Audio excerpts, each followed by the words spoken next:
think we're ready to get started. Thank you all for being with us.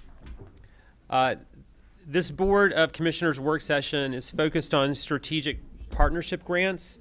Today we will hear presentations from applicants for fiscal year 2019 grants. It is affirming and humbling to be in a room with so many partners who work day in and day out to build a thriving community.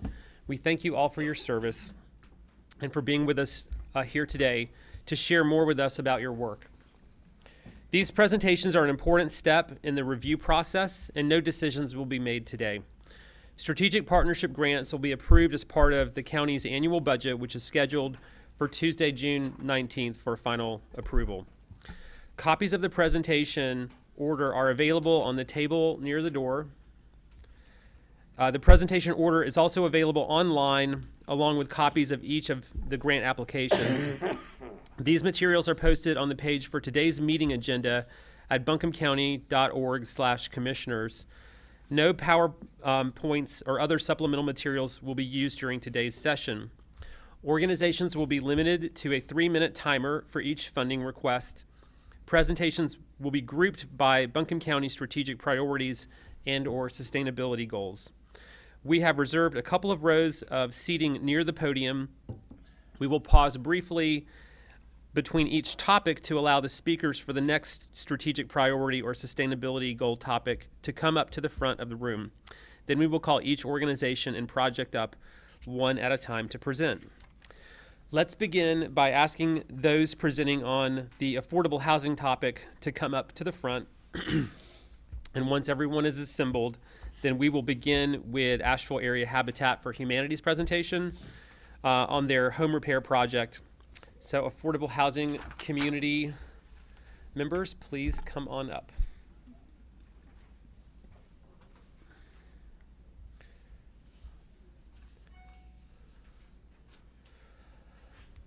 Mr. Chair. Yes, sir. 3 minutes, correct? That's correct. Are they any grace period? I mean, or the yellow light? Or I think the lights will come on just as they do for regular public comment. So you'll get a yellow light at 30 seconds, at 1 minute remaining, and then you'll get a red light when your time is up. You know, I think we'll sort of let folks finish. If you're like in the middle of a sentence, you can finish that. But we do have a lot of ground to cover today, and we want to treat everyone fairly. So I think we will be pretty firm on 3 minutes is the amount of time for each presentation. All right. Habitat for Humanity. Thank you for being with us. Thank you. We have 2 proposals before you. Would you like to treat those sequentially, or do you want me to present on both of them? I would suggest do the home repair first, and then the homeowner services is the second request, and so I'd suggest taking them in that order. Okay, glad to do so.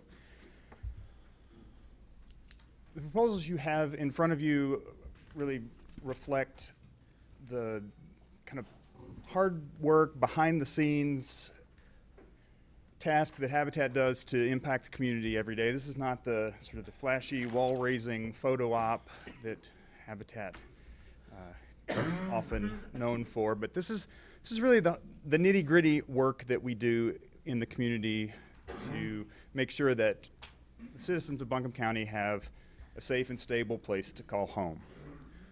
Our home repair program started in 2010. It's become our fastest growing program. We now serve about 3 times as many families through home repair as we serve through our traditional home building and mortgage lending program. We think that home repair is essential for the work that we do because the most affordable home is the one that you already own. We like to keep people in homes and neighborhoods that they love, and home repair is an important way to do that. We're going to serve 50 families in our home repair program next year, and it allows us to connect with a very different group of Buncombe County citizens than we are able to work with in our new home construction and mortgage lending programs. So we find that about 75% of the families that we serve in that home repair program are elders in our community. The repairs that we make are able to help keep them well and safe and engaged in their communities. We find that we serve a significant number of people with disabilities, and increasingly we're serving people living in manufactured housing who have difficulty accessing home repair lending through other mechanisms. So again, we're asking you to support this program. We see it as an essential way to keep people in safe and healthy housing here in our community. Thank you. Excellent, thank you. Any questions, or do you want me to roll right into the other proposal? Keep All right, I'm keep just on going to keep rolling. You know, so we do have a lot of groups to talk to today. So if commissioners have questions, I think, the way we've sort of done this in the past is you certainly can ask a question. Due to the large number of folks that are going to be presenting today, another option, which I'm going to use and I would encourage others to consider, would be to just sort of write down questions, and you'll probably get follow-up from commissioners who have questions sort of after the meeting. Okay. So, because if we do it all today, we'll just all be here until late into the night. All right. Okay, great. The other proposal that you have in front of you from Asheville Area Habitat is for our homeowner services work. Our homeowner services program is really, it's the secret sauce of Habitat's mortgage lending work. The homes that we build would just be more housing units in the housing stock were it not for our ability to link those homes up with an affordable mortgage to citizens that otherwise really don't have a lot of pathways into home ownership. We're working right now in our home ownership program with families on average earning about 50% of the area median income. There really are very few other routes for families at that income level into affordable home ownership. So what the homeowner services program does is sort of the whole pathway from outreach to families who are looking for home ownership, people who have the dream and aspiration of becoming homeowners, qualifying those families, all of the underwriting to make sure that they're going to be successful with a mortgage loan, homeowner education, in financial management, in budgeting, in home maintenance and repairs, and then monitoring the sweat equity component that is fairly unique to Habitat's work. We really find that the sweat equity model works better for families that we serve than traditional savings for a down payment, because you're able to tangibly see the progress that you're making as the home is constructed, and there's no way to transfer those dollars into anything else if a different use for that money should present itself. It's there, it's already built in. So we find that really gives people a lot of incentive to follow through on the goal that they've set for themselves around home ownership. So it's this part of our program that makes sure all of those pieces come together to make our family successful as homeowners. And we find that we're very successful. We have an extremely low delinquency rate within our mortgage portfolio.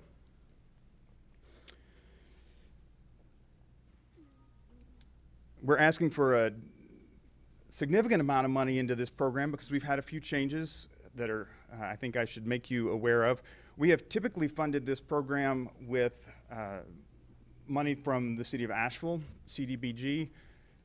We have no eligible projects for that city funds this year because we are working exclusively in parts of Buncombe County outside of the city in this coming fiscal year. So we are looking to replace city dollars with county dollars to reflect how we're doing our development work. Thank you. Thank you very much. All right. Hello, Celeste. Hello, Commissioners. Thank you so much for the time today. I'm Celeste Collins. I'm with On Track Financial Education and Counseling, and I'm very pleased today to take my 3 minutes to tell you about our free income tax preparation program. It's also known as VITA, which stands for Volunteer Income Tax Assistance. We have been in business for 11 years with our VITA site. It's an amazing service in that it puts money into the hands, the pockets of low-income people in our community. This is as I mentioned, our 11th tax season. We just got our nearly final report, and we've served over 800 people in this tax season. We have 16 volunteers that volunteer their time to do tax appointments for people whose incomes average less than $25,000 a year.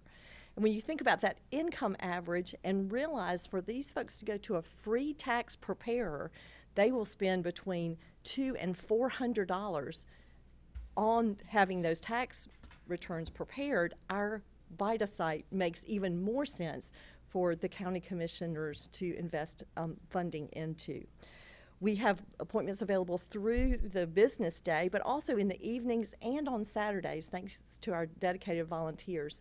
In addition to preparing taxes during the tax season, we have a year-round tax prep program. So for people who need to file amended returns or file back taxes, our volunteers dedicate their time to doing that. For our demographics, 1 in 3 people who see us for free tax preparation are people of color, and nearly 1 in 3 are over 62 years old. So people of color and elderly folks are taking advantage of the services. About 30% of the people qualify for earned income tax credit, which makes sense when you heard the average income of the people who come to see us. What your investment in our program helps to fund is the personnel that supervise the volunteers, also the facilities, the materials, the training, that kind of thing for our volunteers to be able to make this service available. So we're asking for $12,000, and if our statistics hold true, then your $12,000 will yield well or nearly $1 million in returns coming back into the pockets of people in our community. I want to tell you about a mother and daughter that I saw in the hallway. They came in as a mother-daughter pair to get their tax return done, 2 separate tax returns, but the daughter had come for several years and was bringing her mom for the very first time, and they were just so delighted that we were there to be able to provide this service, and we're there to provide the service thanks to you and your investment.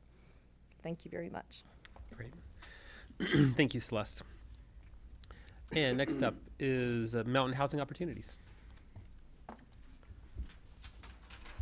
Good afternoon. I am Antoinette Mosley, and I'm the Director of Resource Development at Mountain Housing Opportunities.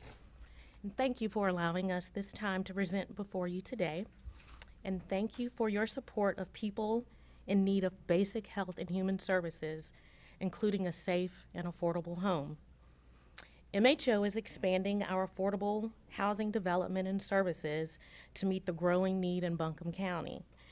MHO is the only comprehensive program of affordable housing development services in Buncombe County, serving this year over 1,600 people and 950 households, formerly homeless people, working families, elderly residents, and people with disabilities, through emergency home repairs, affordable rental development and leasing, and affordable home ownership development and lending. Today in Buncombe County, more than 7,600 Buncombe rental households pay more than half of their income for rent. That's over 20% of Buncombe County's renter households. And MHO is working to meet more of this need each year. We've built over 660 apartments, which we rent, maintain, and manage, saving each renter household on average more than $490 per month in rent. Outside the city in Swannanoa, we will build 95 workforce and affordable apartments at East Haven. And Lee Walker Heights is now funded thanks to your generous support. And hallelujah, Eagle Marketplace downtown is now leasing. In Weaverville, we have purchased land for 46 single-family homes, and 18 are currently under construction.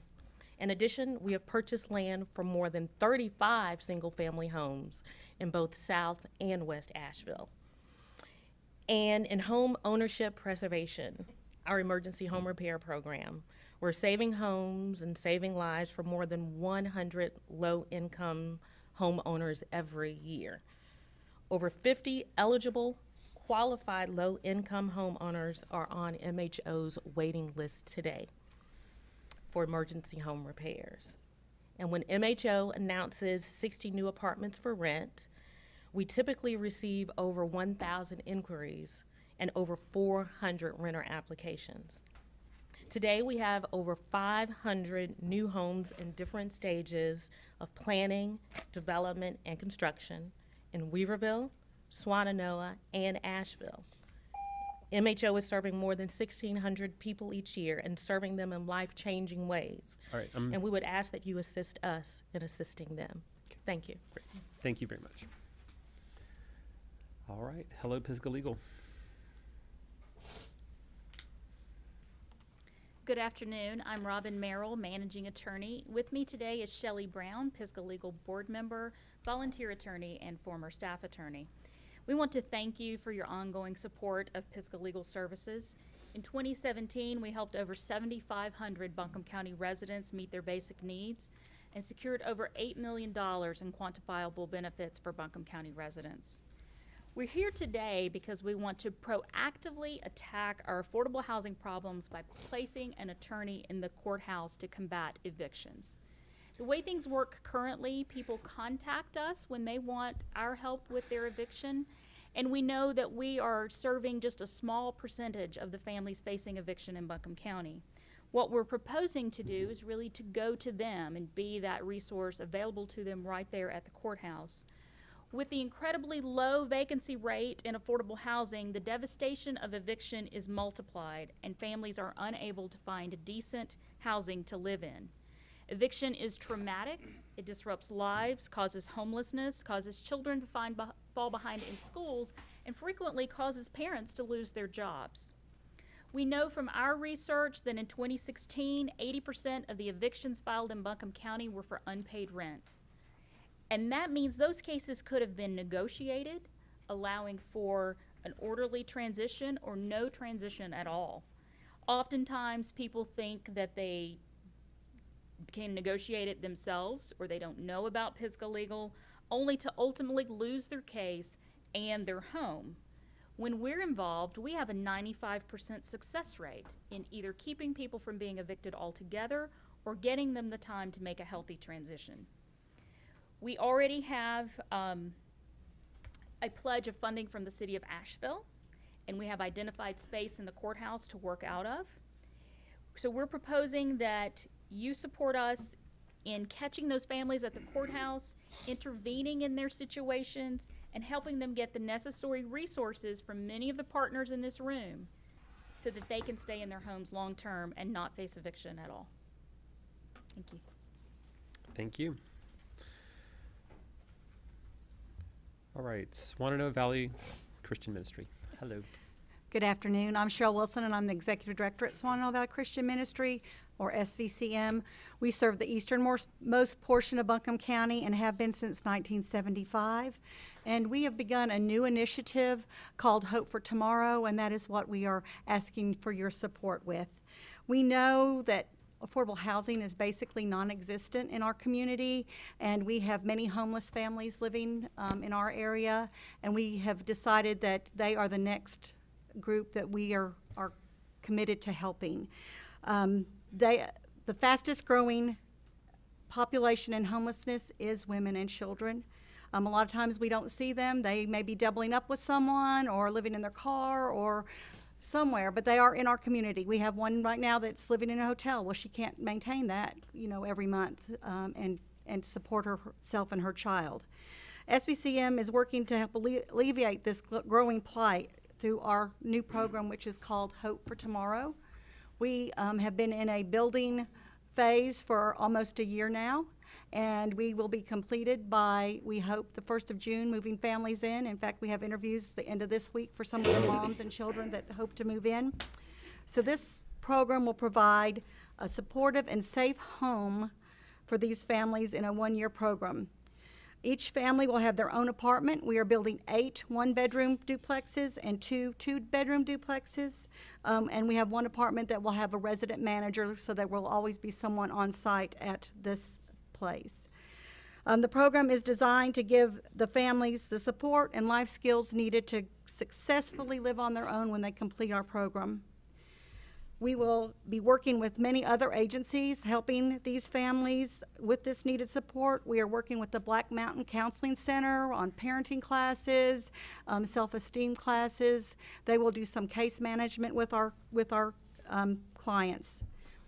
Bounding the Soul is going to provide nutrition and healthy eating, and we are going to work with On Track Financial with management and budgeting classes. And tutoring and mentoring will be available for the children. And we also, through SVCM, have scholarships that are available that can help these moms continue their educations if they wish.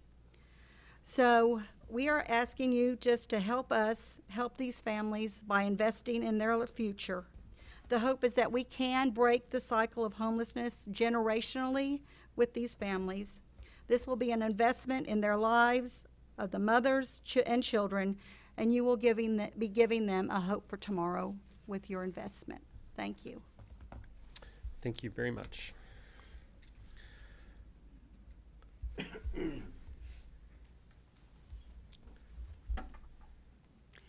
Good afternoon. My name is Debbie Birchfield, and I represent the Hope Chest for Women, and our project, of course, is Assistance in Housing. This small agency that we have was started in 2001 by a group of local oncologists who discovered their patients were having to decide and choose between treatment and basic life needs. The women were missing appointments. They were not taking medications like many of our Buncombe County residents because they didn't have the financial resources, and they were putting off surgeries. It is the mission of the Hope Chest to assist and support in providing financial resources for women with breast and gynecological cancers living here in Buncombe County by helping them meet their basic and required living expenses. We have been fortunate to be able to assist our clients and their families to remain in their homes by avoiding foreclosure and eviction, as well as helping them with utility bills. During 2017, the Hope Chest was able to pay over 285 bills for about 150 women, with 94 of these bills being related exclusively to housing. As you can imagine, our client's entire family is affected due to the stress, money burdens, and medical requirements. So far, our women have ranged in ages from 28 to 92 years old, and they represent all ethnicities all over the county. As low-income families, most of them are very reluctant to seek assistance, and by the time they actually do ask for help, they are only netting about $15,000 to $20,000 per year. A couple of examples of those that we have helped is a Nashville City school teacher who had several reoccurrences of breast cancer, was about to be evicted from her apartment, and we were able to keep her there. Another was a postal worker who was who had minor children and could not pay their utility bills.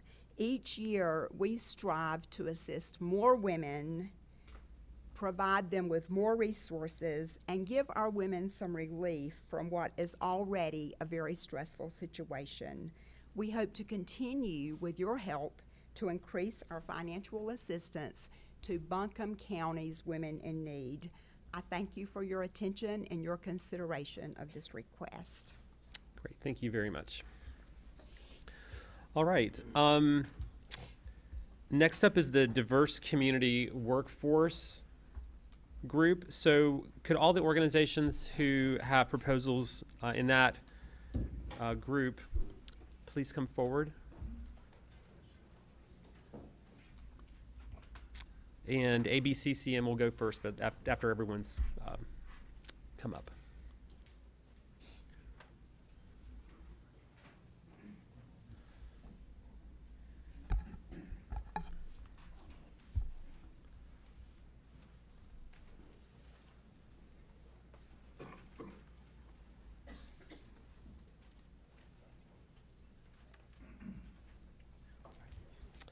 Good to see you, Reverend Rogers. Thank you for being with us.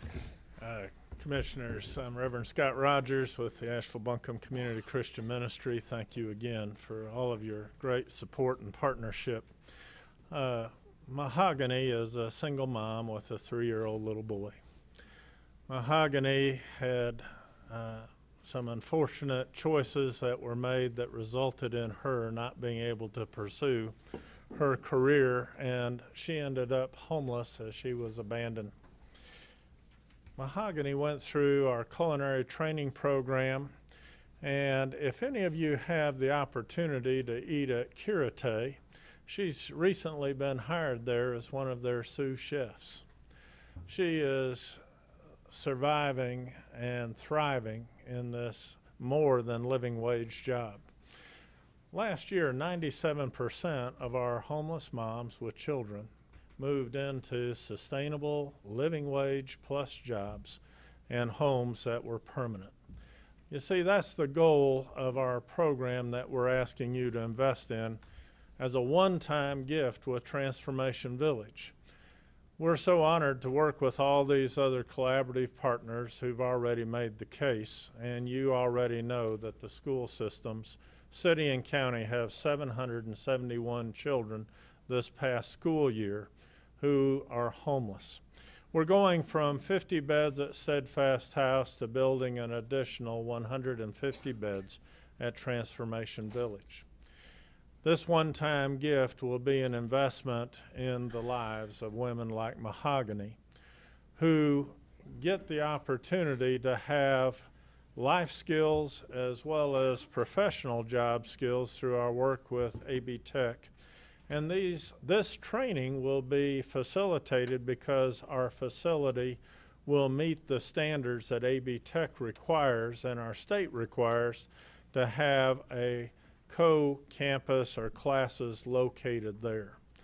What better way to equip our folks with jobs that lead, or with skills that lead to living wage jobs to fill the skills gap in a facility that is multi-purpose and collaborative, there to serve our women who are most at risk due to violence and trauma, sexual trauma, but also to be that next step that gives them the time to build a career that leads to a home and their family.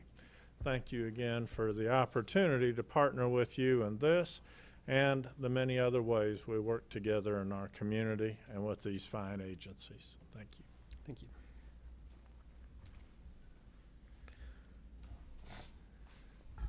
Hi, David. Sure.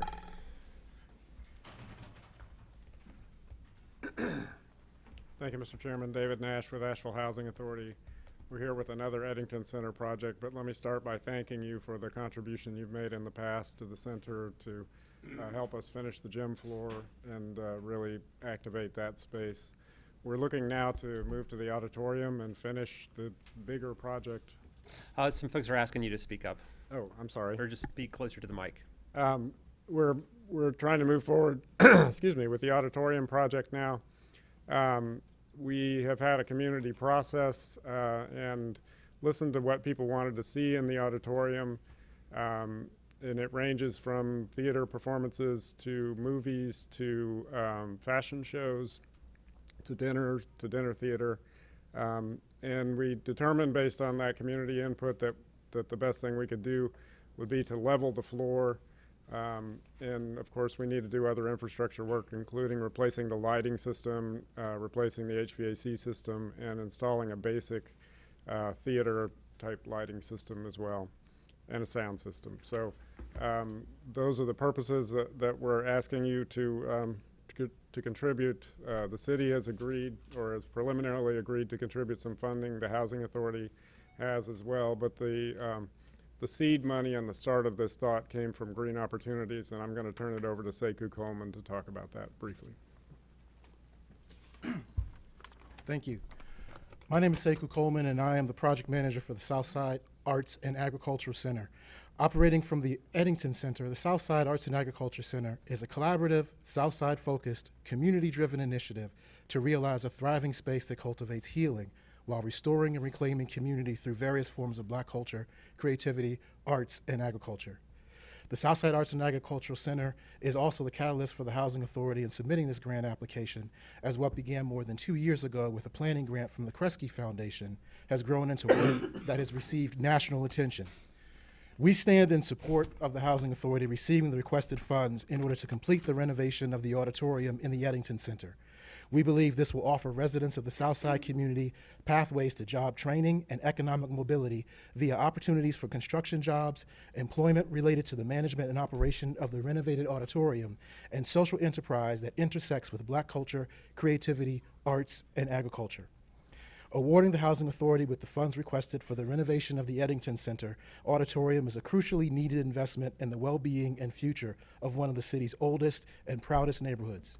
Thank you for your time. One more thing in the last 15 seconds. We do have a committee of community members. The Eddington Center has become a real focal point for that neighborhood. So I'd just like the committee members who are here today to stand up and demonstrate your participation. Thank you very much.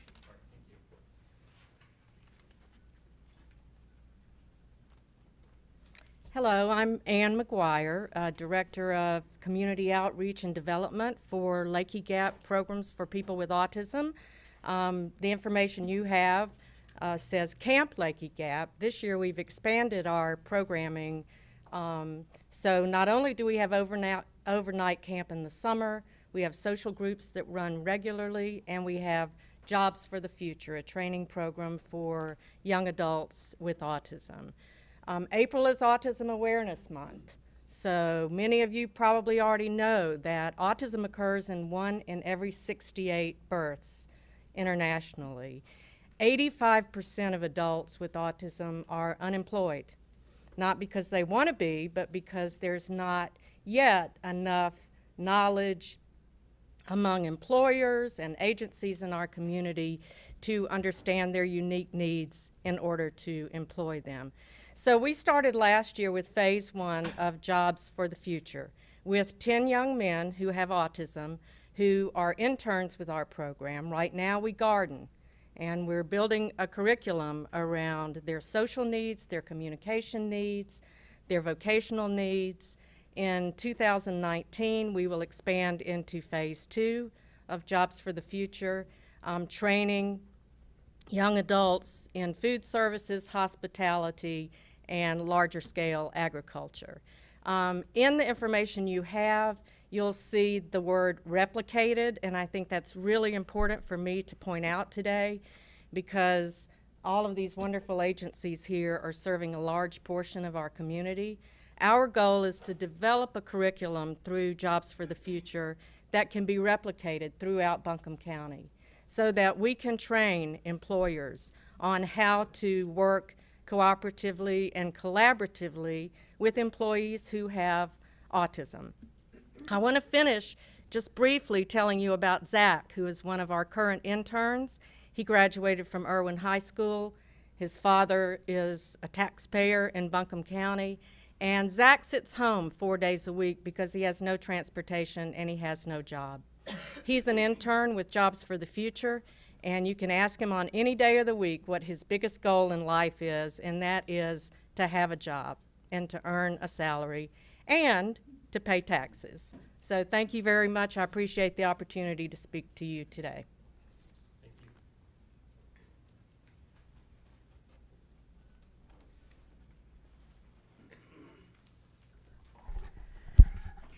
Commissioners and Chair, thank you for your previous funding. I'm Sharon Oxendine. I'm the Western Women's Business Center Director, and I'm here today. We are requesting funding again. We have a mission to provide capital, technical assistance, counseling, and coaching to the entrepreneurial system here, or foundation of people in Western North Carolina, along with Buncombe County.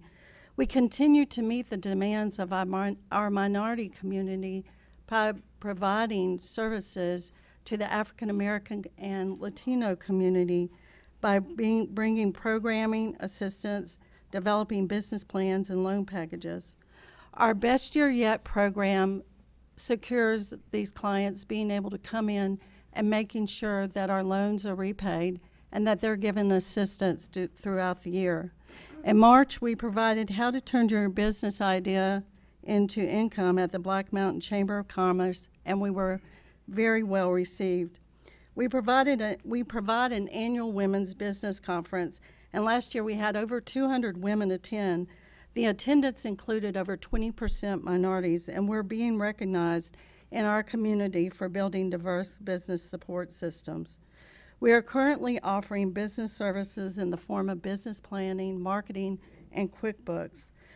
The Western Women's Business Center continues to work with 80% women, 40% which are minorities, with a population that is low income, at times barriers to overcome. Our demographic includes artists, veterans, and minorities. Since July of 2017, with your funding, we have provided 12 Latino businesses in Buncombe County with funding and also support. We've also offered training and technical assistance to 475 other clients and deployed over 6 business loans, which have helped to create or retain 23 jobs in Buncombe County this year. We thank you again for your support, and we look forward to working with you as a partner again.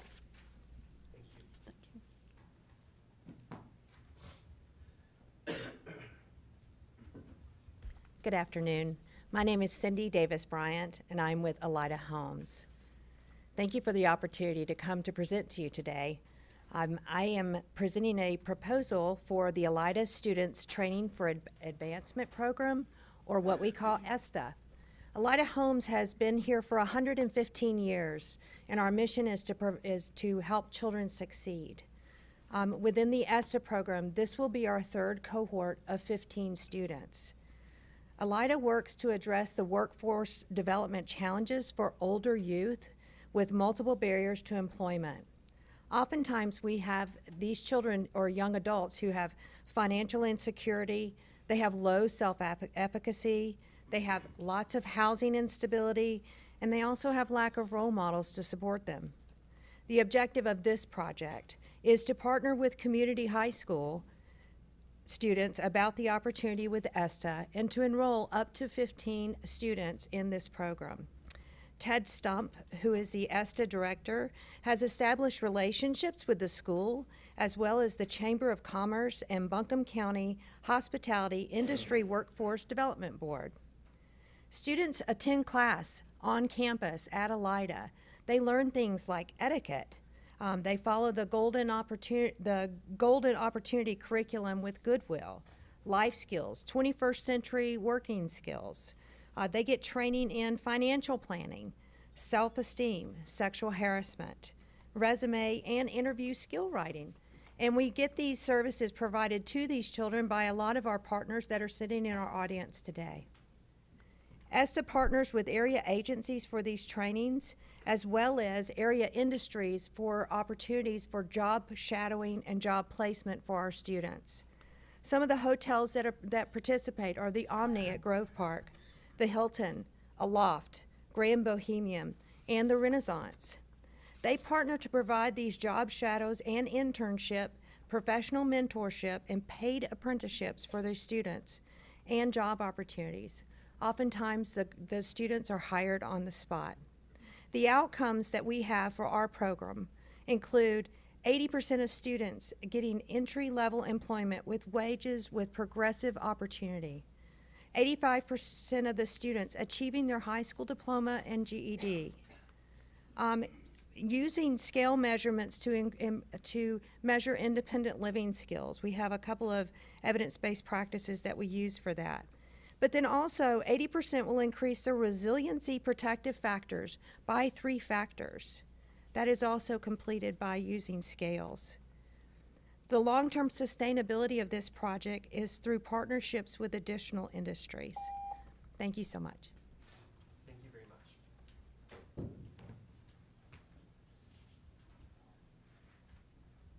right, I think Green Opportunities is up.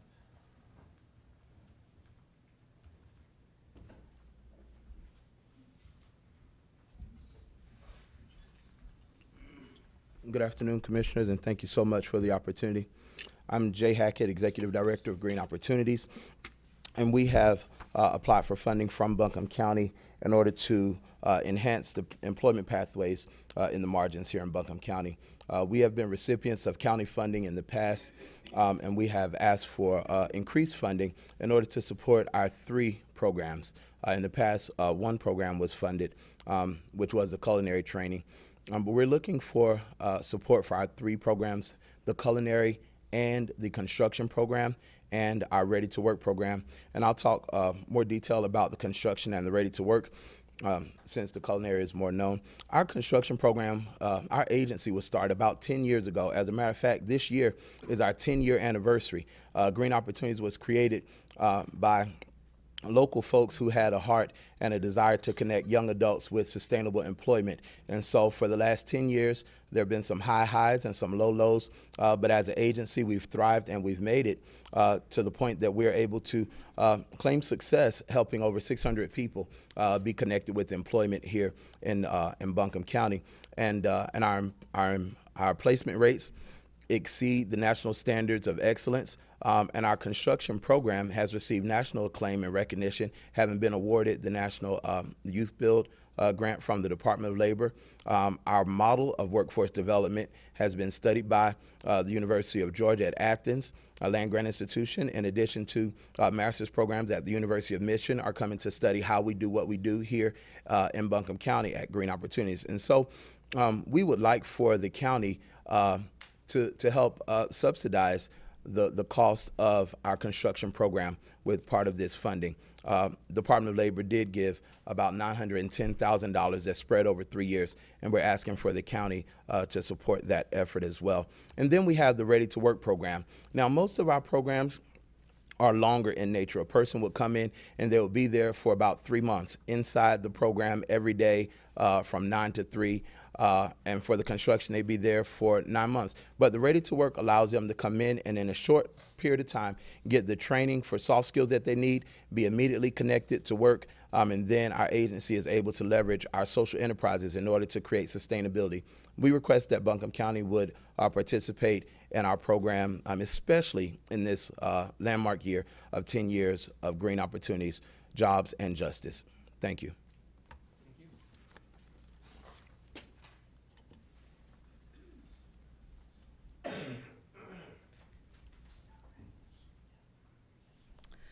Oh, hello, commissioners, and thank you for having us here. My name is Adriana Chavela. I am with Ola Community Arts. I apologize for my southern accent, it's a little strong. In Ola Community Arts, we build bridges between cultures. We embrace diversity and create more economic and vibrant communities. We recognize the power of the arts to challenge and shift perceptions, spark creativity, and connect people across cultures. Our signature events in Buncombe County is the Ola Asheville Festival in June and Day of the Dead in November. Ola Community Arts International Festivals are making a lasting and direct impact through Western North Carolina by celebrating cultural diversity with related education, economic, entrepreneurial programming with an emphasis in the Latino community. In addition to that, we have Ola Carolina Magazine, a Spanish language magazine that connects our community with our Latino community as well.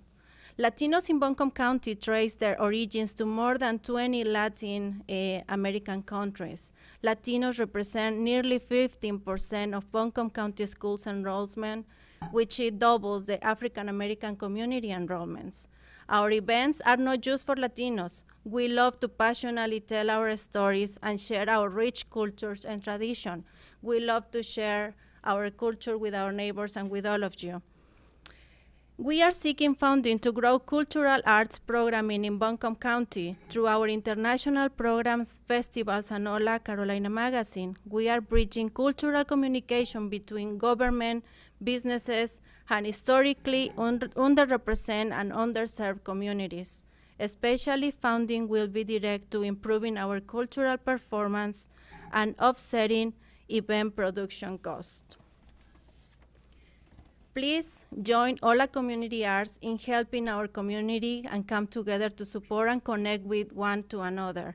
When it comes to create positive change, it takes a village, and your partnership is powerful for our communities to come together. Thank you. And I would like to say public recognition and thank you, because several of people here and organizations are very supportive, and they create a very successful event last year, 2017, Ola Asheville. Thank you.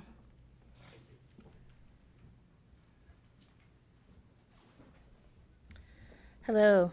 Thank you once again for allowing us this opportunity. My name is Vicki Meath, and I'm the Executive Director of Just Economics. At Just Economics, we take a community-focused, multifaceted approach to supporting healthy and more equitable economic development in line with Buncombe County's strategic priority of building a diverse community workforce. We are asking for your continued support of our Living Wage Employer Certification Program. This program and our businesses here in Buncombe County serve as a model for the country, and many communities across the country are following our lead, initiating voluntary living wage employer certification programs in their area. We have the largest program of its kind in the country, and we are having a multi-million-dollar annual impact on the community. This program and our organization are unique in that we work with both employees and employers. With employees, we work with them to remove barriers to economic mobility, and we work with employers to support them in maintaining a diverse and sustainable living wage workforce. In working with employees, the results of our work are demonstrated by the engagement of workers in the public dialogue around equitable solutions. We engage a diverse cross-sector of the community through our programs and workshops. We also work with employers on their path to living wage certification, and we work with employers that are part of our network of living wage certified employers to support their sustainability. Employers in our network experience lower turnover and increased productivity compared to their lower wage counterparts. I'd like to share one experience of one of our business owners. We worked with him for 6 months a couple of years ago to figure out how his labor-intensive business could pay a living wage and remain solvent. In becoming certified, he took a pay cut himself. After over a year, he reported to us that prior to certification, he was losing employees regularly. In the year after certification, he lost only one employee who was seeking higher education. Because he did not need to dedicate so much time to hiring and training and development, he was able to restore his own pay and invest more in growth. We are also part of one of the founding members of the Local New Economies Coalition with many of my colleagues in the room. This coalition addresses equity in business and workforce development and supports businesses with more just, sustainable, and democratic business models. Your support primarily helps to fund our staff who implement this work, and we believe that this is a worthy investment and appreciate your support. Thanks once again for this opportunity to come before you today.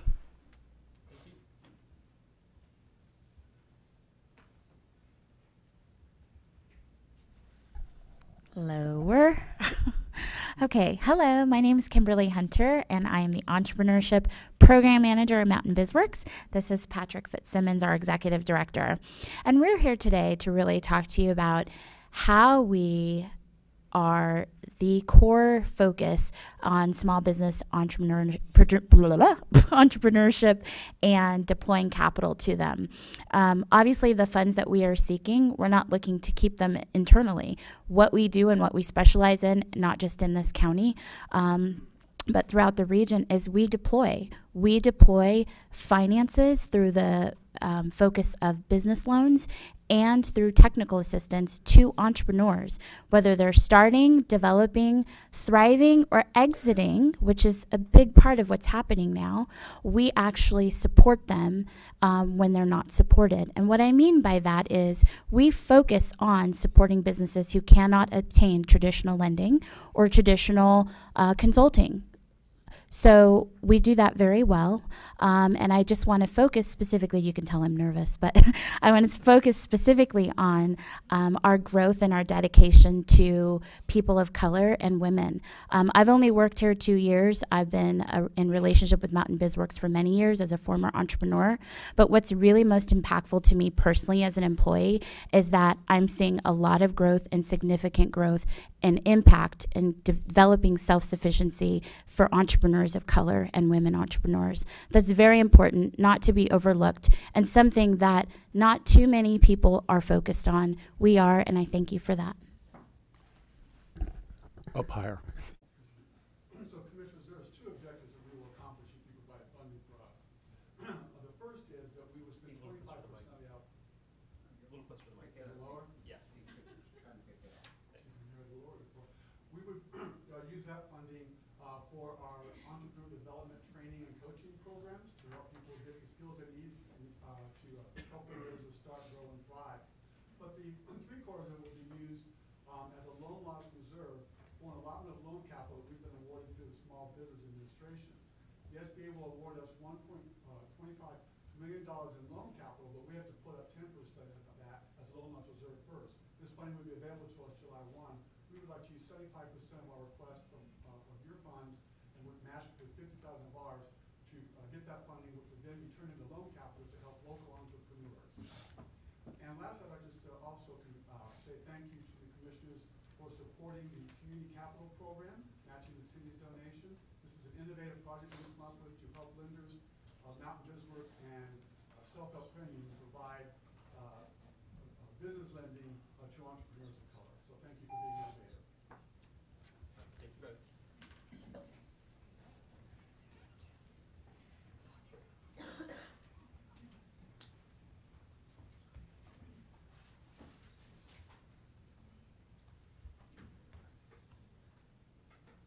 Greetings, Mr. Commissioner, Chair, to this distinguished board, Madam Manager, and to all of your very fine staff and these great programs that are here.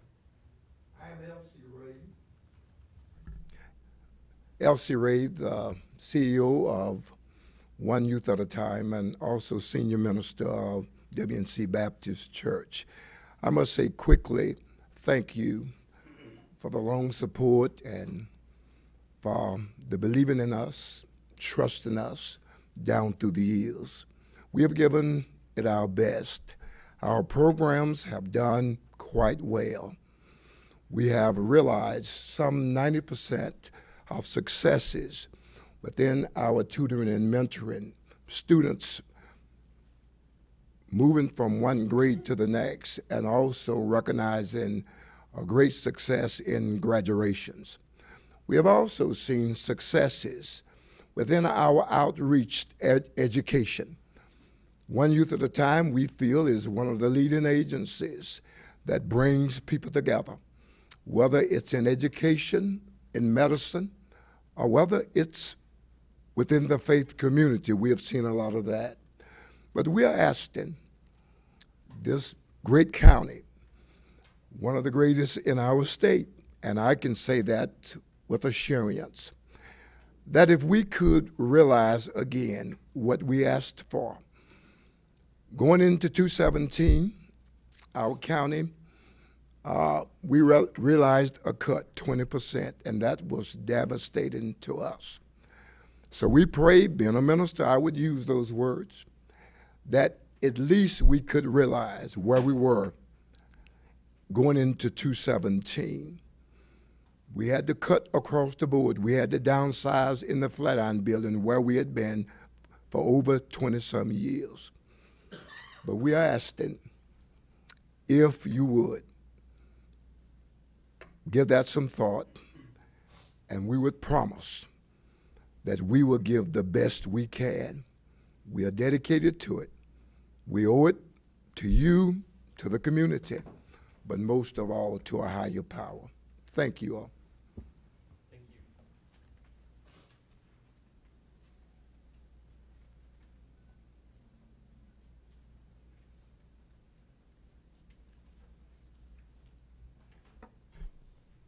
Good afternoon, Commissioners.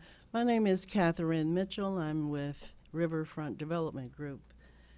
Our proposal, the African American Cultural Heritage District, began in 2017, and it is a placemaking and wayfinding project that combines historic, community, and cultural heritage with economic development.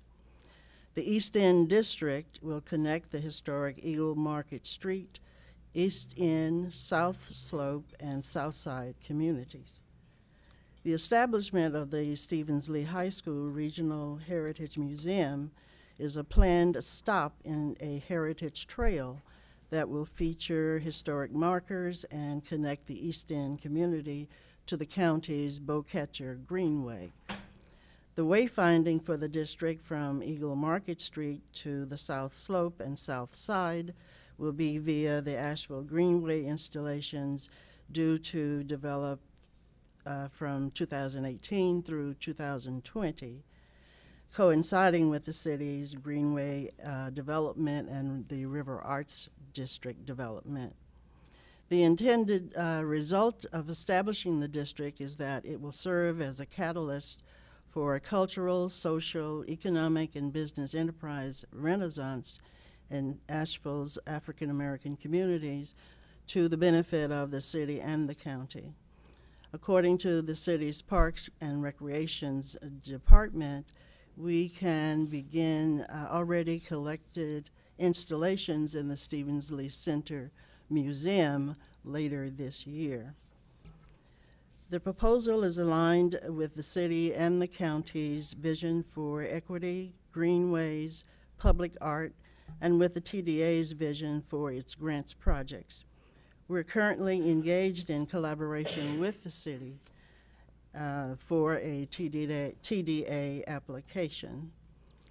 Participating and supporting organizations for the project include the African American Heritage Commission, the East End Neighborhood Association, Stevens Lee High School Alumni Association, Calvary Presbyterian Church, the City Business Minority Business Plan, the Preservation Society of Asheville and Buncombe County, as well as the North Carolina Department of Natural and Cultural Resources. We're in partnership, as I mentioned before, with the city regarding mapping and cultural survey activities for the district that will include the communities of East End, South Side, Lee Walker Heights, St. John A. Baptist, Shiloh, Burton Street, Pisgah View, Hillcrest, and Stumptown. Your investment in this project would be very, very essential to the cultural heritage community. Thank you. Thank you.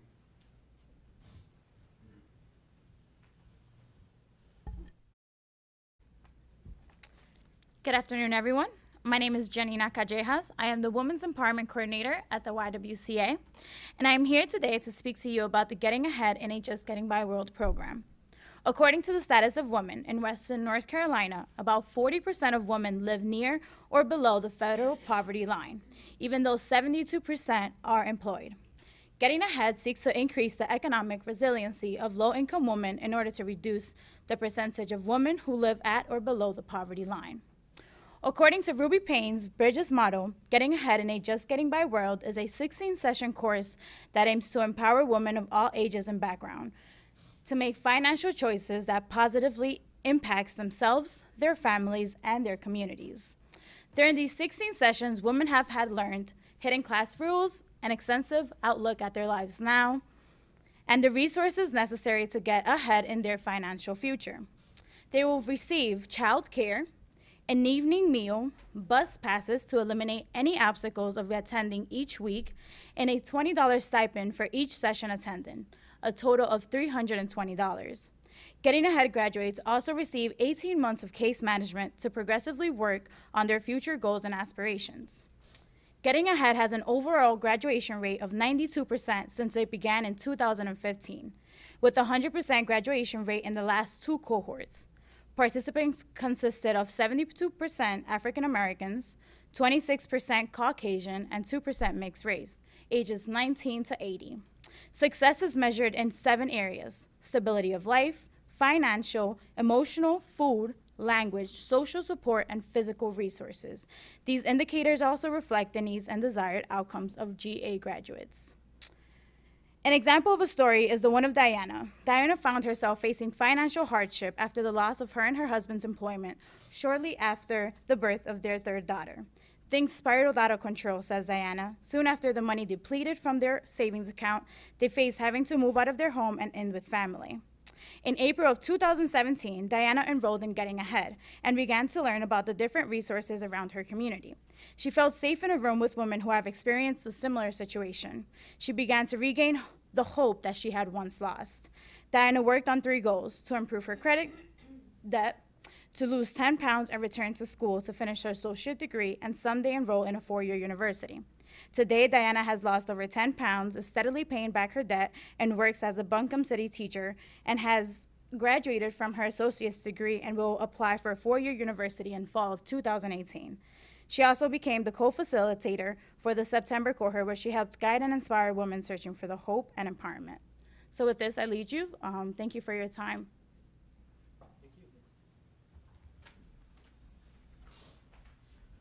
All right, thank you to all the groups who presented on the community workforce.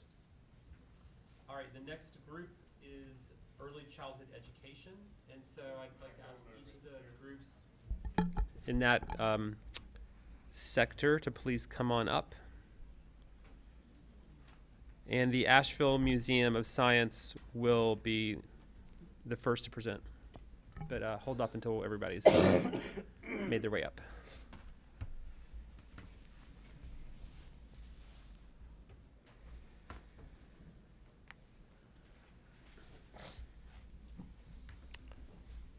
All right, welcome. Thank you. I'm Amanda Bryant. I'm here on behalf of your Science Museum, the Asheville Museum of Science.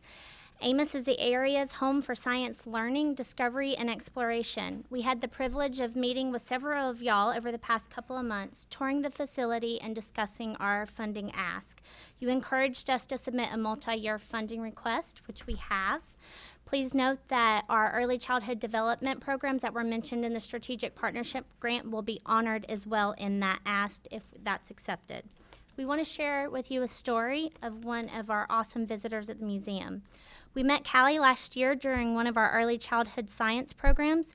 Callie's filled with energy, excitement, and enough curiosity to go around. Her class was led through a fun-filled activity learning about dinosaurs. At first, Callie was getting upset because she was unable to do the activity. Through the wonderful work of our educators, her class, we were able to touch on how scientists celebrate failures, problem solve, and work together to achieve their goal. We see Callie again a few months later. Her and her mom and her brother came in using the county library Zoom pass. Her mom was excited to see the museum that her daughter so anxiously and excitedly spoke about. Her mom works 2 jobs and was excited just to have a day off with her babies. We got to watch Callie's mom, her brother, and her explore the museum, learn about science, and again, just build that science of learning, growth, and excitement. And then last summer, Callie was able to come to our Little Adventure Summer Day Camp on the campus of UNC at Asheville, and then we now see her brother once a week in one of our after-school programs. This is one of many stories. In a short amount of time of being open, Amos has a proven success record of providing high-quality science, technology, engineering, and math education and supportive parents and teachers in our area. STEM education also increases reading proficiency. Amos does not do this alone. Our model is based on all of our partnerships. Amos has provided STEM and astronomy education to over 700 preschoolers in FY17 and 18 through partnerships, specifically through your help. And so far this year, 64% of our visitors are from Buncombe County. Previously, Amos in our new location has maintained our presence in the area, being a resource to locals and visitors alike. In Colburn, the previous museum operated in Pack Place, building rent-free for 24 years, supported both through the county and the city. And on average, most centers around the state receive 10 to 25% of their operating budget from municipal support, from the Museum and Life of Science in Durham to the Gem and Lapidary Museum in Hendersonville. So we are so grateful for your support that we've received from you and will continue to receive from you to continue to be fiscally responsible and in turn ensure the success of the museum. Thank you. Thank you all.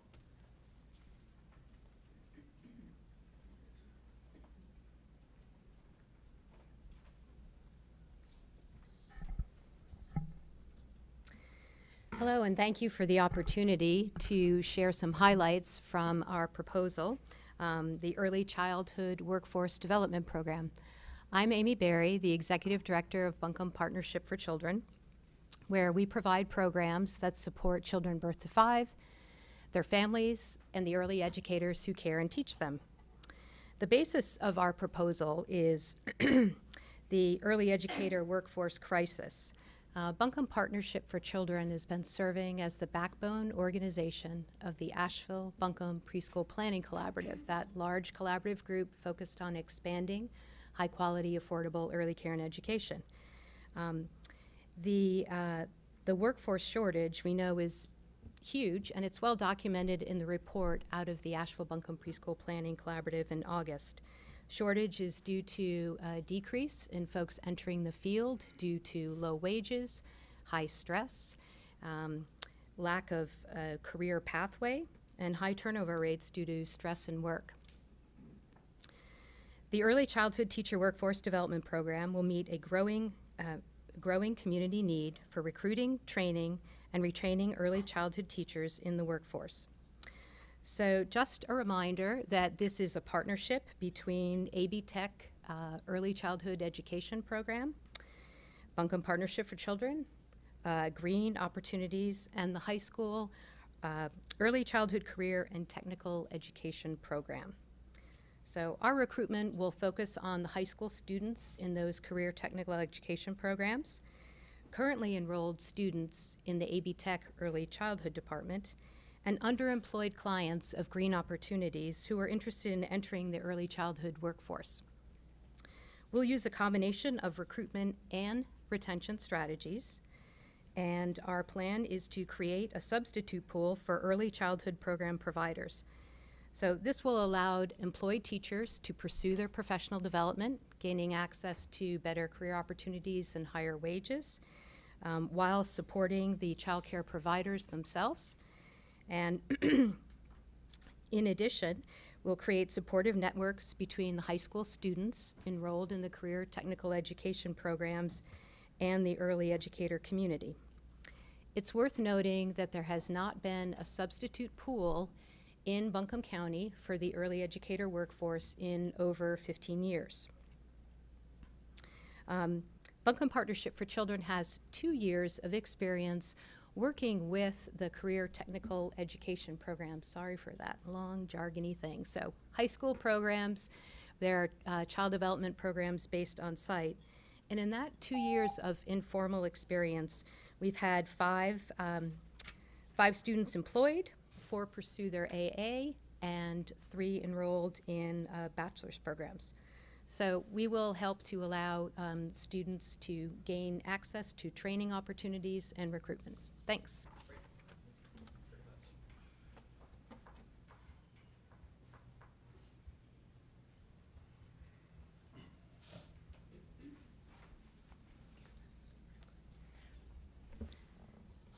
Good afternoon. I am Dewana Little, the Executive Director of Positive Changes Youth Ministries, and our proposal was for Project Access 24-hour child care. I actually went door to door throughout the community to gauge the interest and to see if community members seen a 24-hour child care center as an advantage to their community or a benefit. A good 95% said yes, they did see this as a need and as a benefit to their community in general, and especially in the low wealth communities as they thought about the different. We also asked for reasons why they thought it would be a benefit, and it's the difference in pay and depending on the shifts that you can take on now because you have access to quality child care. This is a partnership between Positive Changes and Green Opportunities, and also with Partnerships for Children, Buncombe County Partnerships for Children. So it's been an expansive process, and we did a lot of research to be able to stand before you today. So I'm going to let Jay speak. The Green Opportunities mission is to train, support, and connect people from marginalized communities with sustainable employment pathways. And we realize that the importance of partnerships is that you're able to leverage these partnerships and be able to serve more people in dynamic ways. And so as we have tried to connect people with employment over the years, childcare comes up as a #1 deterrent from people being able to either be employed or to increase in their employment. Regularly, we're hearing people say that they would work more hours or they would work if they could find childcare. The statistics prove that the individual who has childcare available will work. And so a 24-hour all-access center will allow people not only to work, but will allow people to pay bills, allow people to have safe places for their youth to go if they were ever sick or anything like that in school. Childcare affects every area of the economic strata here in Asheville, and this request is for an opportunity to take 1 year and plan and figure out where a location would be, how it would work best, and how it could benefit the people that most need this. And we feel confident that it will impact large numbers of people based upon information we've gotten from the ground level, from people who actually need it, those individuals that we are responsible for caring for. And those individuals we're responsible for representing and responsible for serving. Any questions? Questions? Questions? Concerns? Any of that good stuff? All right. Thank you. Thank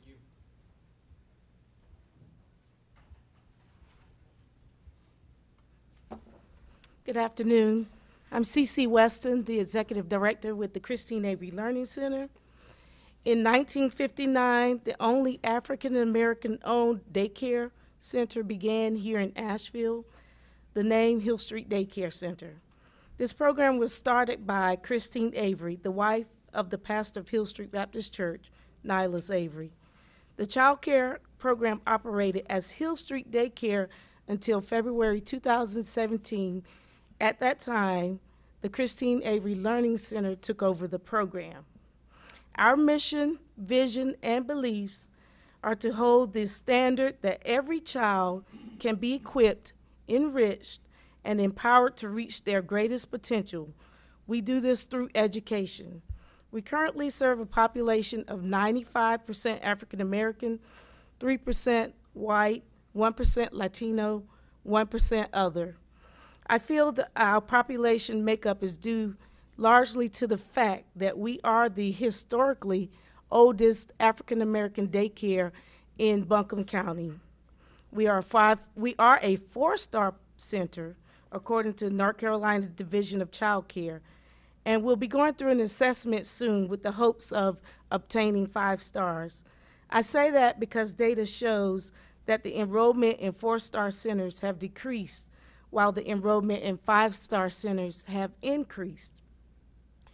Buncombe County statistics also show that 58% of the population we serve are not enrolled in child care, mainly because of affordability and other factors, therefore leading to the achievement gap of 60% of third graders being non-proficient in reading. African American students fall behind in schools because they do not attend child care programs, quality child care programs. In December 2017, we opened an NC pre-K class with the help of you all, so thank you so much for that partnership. It enhanced the quality of our learning for the students enrolled in that classroom, as well as students enrolled in our overall center. To completely update that classroom, which had not been updated since 2000, it cost roughly $18,000. The grant funding that we're asking for is twofold. It will help update the educational materials and furnishings needed to promote a quality learning environment for the other 3 classrooms in our center that are severely outdated. And it will also help to increase the pay for our staff to provide incentive and motivation and a greater learning atmosphere. We thank you.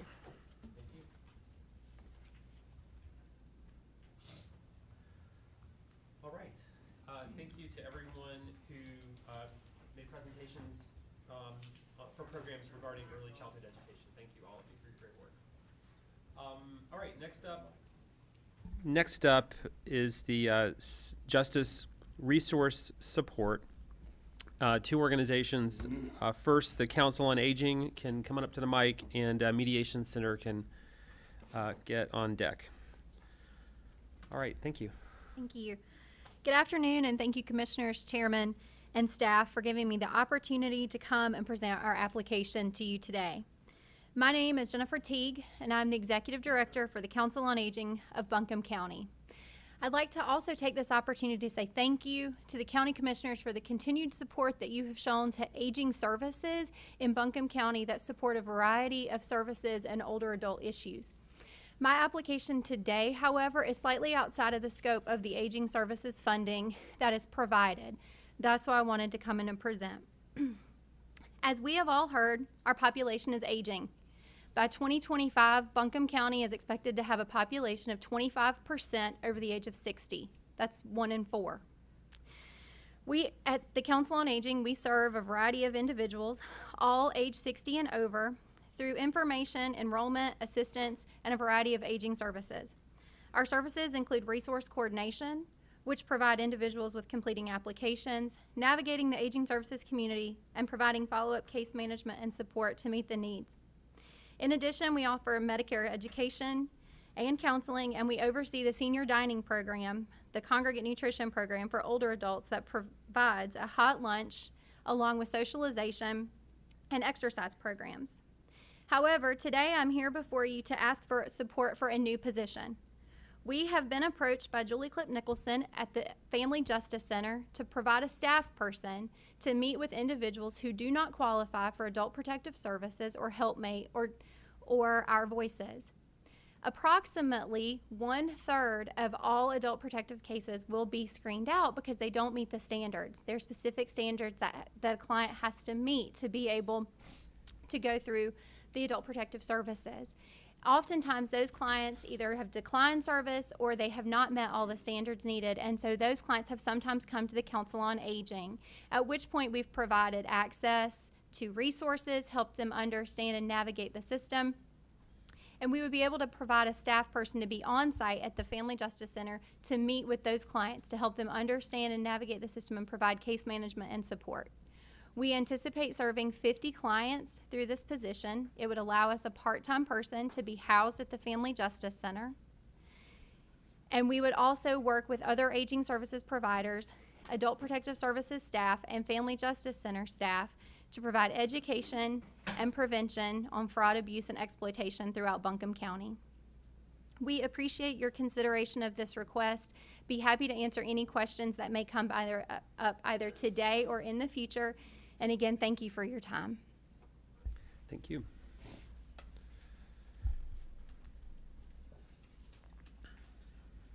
Hello, Commissioners. My name is Meg Hollifield. I'm the Program Director of the Family Visitation Program, a program of the Mediation Center.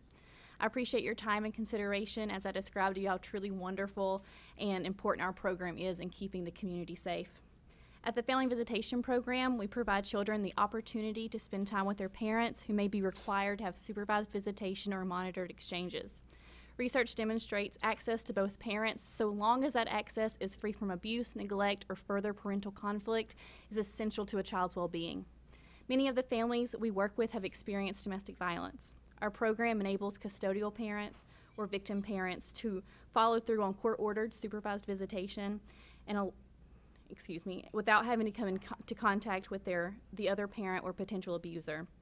This not only keeps domestic violence victims safe, it prevents children from witnessing ongoing violence and helps to build a safer, more resilient community. In addition to valuing a child's right to a relationship with both parents, the safety of all participants is paramount. Last year, our annual client satisfaction survey, 100% of the families, both custodial parents and our visiting parents, reported feeling safe. After achieving this level of safety, our next priority is ensuring that the families that use our services feel respected.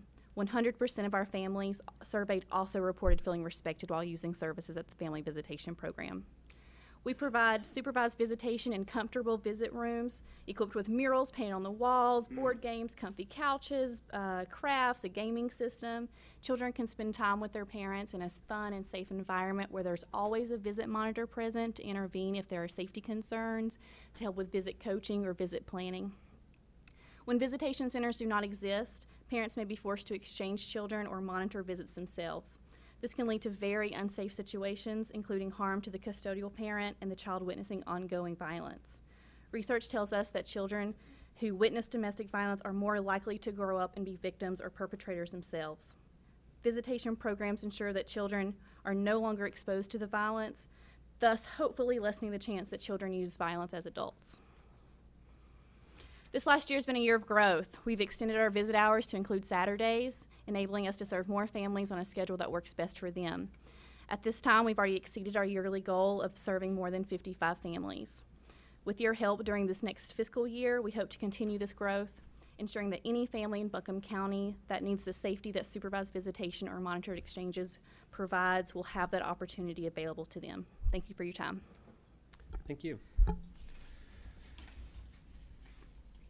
All right, next up is Elida Homes for their program on opioid addiction.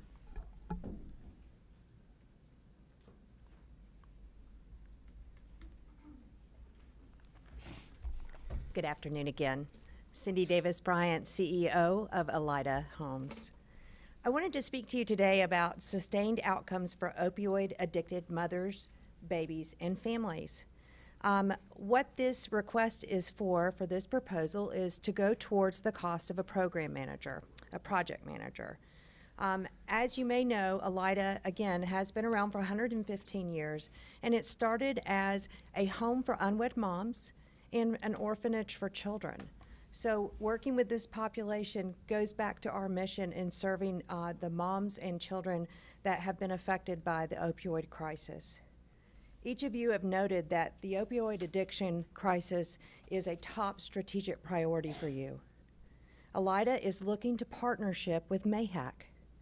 Between 2013 and 14, there was a 604% increase in the number of newborns that were hospitalized for drug addiction.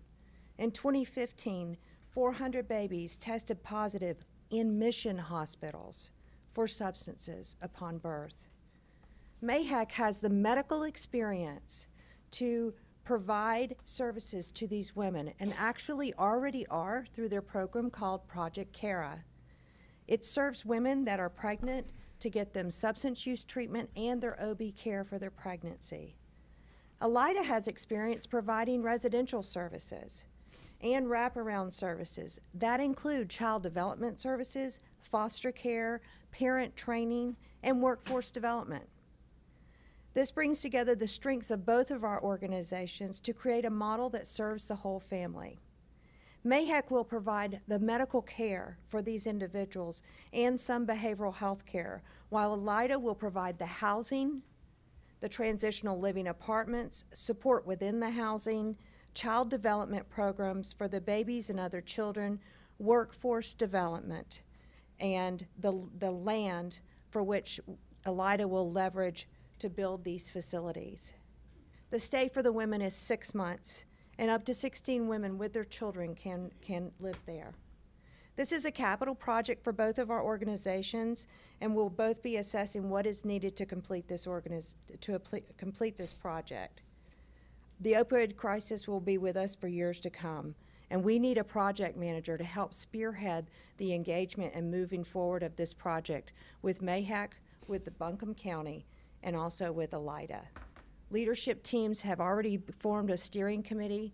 Dr. Heck is actively involved in this steering committee, along with leadership in Elida and some partners in Buncombe County. We look forward to moving this forward. And our goals are going to include fundraising, the program development, and construction to finish the project. Thank you. Thank you. All right, next up, under citizen involvement is New Mount Olive and the Asheville Downtown Association. So if New Mount Olive would like to come on up to the podium, and Downtown Association can come up to the front row. Good afternoon. I'm Jay Hackett, the pastor of New Mount Olive Missionary Baptist Church. New Mount Olive was founded in 1908. It's 110 years old. Exists at 2 Herman Street. The former building was at 129 Livingston Street. This is a congregation, relatively small but very committed. And this congregation over the years has done lots of community work. And this year, as they planned their budget, they had already been operating on a budget of about $100,000 based on citizens giving. And this amounts to each person contributing somewhere between $1,000 and $1,300 in order to make local ministry happen as we serve the community. And so this grant proposal that we're presenting would be for New Mount Olive to partner with and help create a community choir that would help promote peace in the neighborhood. Also would allow New Mount Olive to have a computer lab that had 10 computers outfitted with math software, reading software, and second language software. There is not a local computer lab in the area where individuals can come in and practice these things. And so New Mount Olive has already opened its doors to so many different community agencies. And as a community partner, we would like to do more of that. The last thing that this proposal is for is to help purchase some kitchen equipment.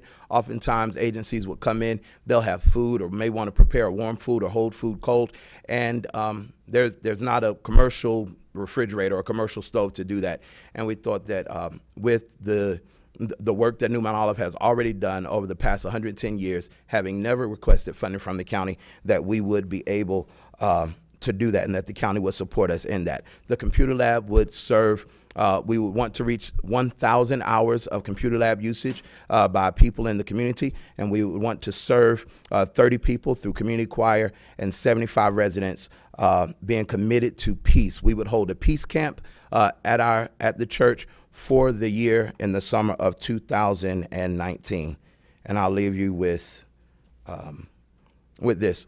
What we would like to do is to promote peace, and that's why this is called Project Peace. For 1 year, our church will be committed to promoting peace in the neighborhood. We definitely need it. We have felt the pinch and the terror and the horror of what has gone on in our neighborhoods, and our church is willing to do something about it, and we're asking the county to assist us as we do it. Thank you. All right, thank you.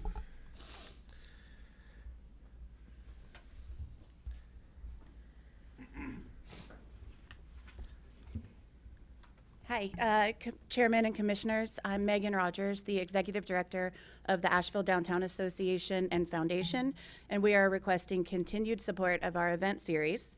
The Asheville Downtown Association produces 9 major events and 30 smaller events during the calendar year. These include Easter on the Green, Downtown After 5, the Independence Day Celebration, Oktoberfest, the Asheville Holiday Parade, and our Pritchard Park series, which is comprised of Hoop Jam, Leaf Community Arts, our singer-songwriter series, and we also permit and insure the Friday evening drum circle. These events bring more than 100,000 people to downtown every year to showcase businesses and opportunities. Most people look at events and think that they're fun, and they are fun, but they do a lot more than that. They also support a robust local economy, which of course is one of the county's sustainability goals. Last year, we invested about $175,000 into local businesses. This is everything from design and screen printing to sound and stage, equipment rentals, waste management, and tradesmen. We also invest in our fellow nonprofits. We give $10,000 every year to $2,000 each, $10,000 total, to 5 nonprofits through our Downtown After 5 wristband program. And through this program over the years, we've given more than $200,000 to organizations, some of whom are here today: Homeward Bound, Asheville Greenworks, Blue Ridge Pride, Mana Food Bank, and dozens of others. This year's recipients are Asheville Museum of Science, Asheville Youth Villages, Big Brothers Big Sisters, Girls on the Run, and Guardian Ad Litem. And then nonprofits also have an opportunity to showcase their program of work as well as receive a financial contribution at our July 4th event. Another important way we support the local economy is by hiring many local musical acts to perform at Downtown After 5 or July 4th or our singer-songwriter series. And also important opportunities to local food and beverage providers. These businesses have a large audience and steady revenue.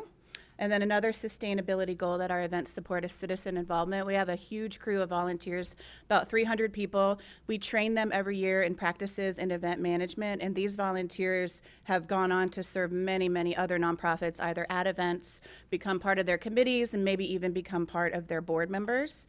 And we also share through we have a connection program where we share opportunities with our volunteers so that they can get more involved in the local community. And this reminds us that volunteerism is often the first step in becoming more engaged in our community. And then lastly, our events support our general program of work. So this is our membership and advocacy programs for downtown. And I thank you for the opportunity to share this with you today and how our events support the economy and help increase citizen involvement. Thank you. Great, thank you. Okay, next up are 3 organizations working in the conservation and restoration of natural resources category. So if EQI, WNC Communities, and HRC of Asheville and Buncombe County could come up, and EQI will go first. Thank you very much. My name's Anne-Marie Traylor. I'm the director of the Environmental Quality Institute, and I appreciate the time to talk about our program today. The Volunteer Water Information Network, or VWIN, has been monitoring streams in Buncombe County for 28 years, with the county as one of the original and long-term funders. Trained volunteers sample fixed locations throughout the county every month and record habitat data at each site. All samples are analyzed for 8 chemical parameters each month at EQI's lab. We maintain voluntary North Carolina lab certification and a high level of quality control to ensure objective and reliable data. Cost sharing for the current 48 Buncombe County sites is provided by VWIN partners such as Metropolitan Sewerage District, City of Asheville Stormwater Services Division, Ivy River Partners, Mountain True, and Riverlink. VWIN monitors approximately 160 stream and lake sites throughout western North Carolina, also using same standardized protocols and funding from other nonprofits and local governments. And now for the why. Water-centric recreation is a huge economic driver in Buncombe County, and protection of drinking water is also a high priority. Everyone wants to know how the French Broad is doing, and you can't really answer that without looking at small streams and tributaries and variation over time. So measuring the water quality of the big rivers alone tells you almost nothing about the sources of pollution and potential solutions. Eyeballs can't determine nutrient pollution, pH changes, or salt concentrations in water. Even trained eyeballs can't judge if sediment values are close to state regulatory limits. At best, you can label the water as clear, cloudy, muddy, chocolate milk, which we see plenty. Watershed managers need data to inform their conservation and restoration efforts. It's difficult to justify grant requests or allocate staff and money for projects without data to support them. With the VWIN program, we can reach more sites and tributaries more frequently than the bigger state agencies and federal government. Volunteers provide eyes and ears on the ground and can report observed changes in their community streams. VWIN's long-term database provides information about trends over time and weather conditions, as well as red flags for sudden chemical or physical changes. Data is shared with all regional partners, including Buncombe County Soil and Water Services Division and the North Carolina Department of Environmental Quality, who use the information to make tangible improvements in water quality. With this proposal, we are asking the county to support continued monthly monitoring at 17 sites with the funding spent on personnel, occupancy, and lab supplies. For that price, EQI coordinates the sampling, delivery to our lab, sample analysis and quality control, monthly data reporting to our partners, and data analysis and interpretation. Thank you so much for your time. Thank you.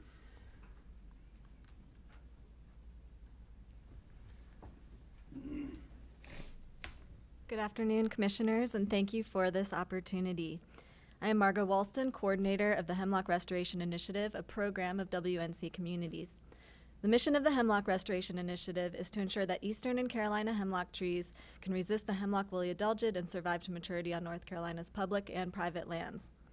Although our area has already been substantially impacted by the adelgid, we have been able to maintain and improve hemlock health in natural and landscaped settings using an integrated approach to pest management. Introducing biological controls such as the Laricobius beetle is the only long-term sustainable tool currently available to suppress one of the largest ecological disasters to hit the southern Appalachians. And thanks to Chairman Commissioner Newman's initial push to create the Hemlock Preservation Project back in 2015, and the Board of Commissioners' continued generous support over the past 3 years, Buncombe County is now among the few places within the entire native range of eastern hemlocks where biological control of this invasive pest is the most evident and shows the most potential. Since the start of this program, more than 13,700 Laricobius beetles have been released in the county. Every year, Laricobius has been successfully recovered at release sites, as well as on a growing number of non-release sites, indicating that they are surviving, reproducing, and dispersing on their own. It is now reasonable to assume that any tree within the central and eastern half of the county that has a adelgid is also likely to harbor the Laricobius beetle. Through simple monitoring and sampling forays, we have found beetles actively munching away on adelgid on single trees, hedges, and forested stands throughout the county. In fact, just a week ago, sampling one random tree near a hotel in Asheville, we immediately found over 100 Laricobius beetle babies on a single branch. This may seem gross to some of you, but it is an exciting and promising sign for hemlock health, as it can ultimately reduce our dependence on chemical pesticides while protecting a unique tree species that drives entire ecosystems and impacts water quality and habitat for humans, as well as a myriad of terrestrial and aquatic species. Year 4 of this project will continue previous activities, including beetle collection and redistribution, and the development of sustainable sources of Laricobius, with an added emphasis on partner training, monitoring of beetle migration, and the resulting impact on adelgid and hemlock health, as well as education of the public, which is increasingly important as Laricobius beetles migrate away from release sites and onto private land. It has been a pleasure and a delight to witness the early success of this program, knowing that it serves not only Buncombe County, but the entire region where hemlocks are found. Thank you for your attention today and your leadership role in bringing the beetles to the needles. Thank you. It's not as good as the bugs on drugs rhyme as last year, but it's pretty good. It's pretty good. Thank you. That's a hard act to follow. Good afternoon. Thank you for the opportunity to be here today. My name is Brian Moffitt. I'm the chairman of the Historic Resources Commission of Asheville and Buncombe County. I'm here to ask for your continued contribution for from the Buncombe County Strategic Partnership Fund to support the work of the Joint City-County Historic Resources Commission in our ongoing effort to protect the cultural landscapes and architectural resources of our community. Although the primary focus of our work is design review of new construction and alterations to structures that are individually designated as local landmarks or located within our 4 local historic districts, as time permits, we continue to work towards implementation of our Historic Preservation Master Plan, and I would briefly like to highlight some of our work in that regard. As part of the comprehensive planning process, the city was able to implement a key strategy of the Historic Preservation Master Plan for neighborhood preservation. Staff worked with neighborhoods across the city to help them develop a brief plan on a page with the aim to identify neighborhood characteristics and outline specific challenges. These plans were then used to inform specific strategies in the comprehensive plan to help preserve neighborhood character citywide. The Historic Resources Commission will soon be kicking off a new initiative in partnership with the Public Art and Cultural Commission to develop a program to revive the utilization of the City Hall Deegan chimes. The chimes were originally installed in the tower of the city building in 1932 to honor Buncombe County's World War I veterans and were restored through a fundraising effort led by the HRC in the late 1990s. We look forward to reviving a more active program for use of the chimes. Preservation through partnership is the goal of the local certified local government program, and we are honored to be recognized and participate in this program. This means that we work in partnership with the state and federal government together to help our community recognize and protect the irreplaceable historic character of the places that we call home. As part of the CLG program, the Historic Resources Commission recently submitted a grant application to fund the research and survey of architectural resources in the community related specifically to African American heritage. Along with gentrification resulting from increased development pressure and other potential threats, the need to identify these resources is essential to documenting, understanding, and illustrating a more comprehensive narrative of Asheville and Buncombe County's unique sense of place and to celebrate and honor local African American history. In the spirit of responsible regionalism, a key theme of Asheville's forthcoming comprehensive plan, we look forward to a continued partnership with the county government and with county planning staff as it pertains to the work of historic preservation, especially in the rural regions of Buncombe County. And we'd like to thank you for your time and consideration of our request. Thank you very much. Okay. Next up is the Educational Resources Group. So would all the organizations who have proposals in this category come on up? And we'll start off with the Delta Sigma Theta Sorority Incorporated.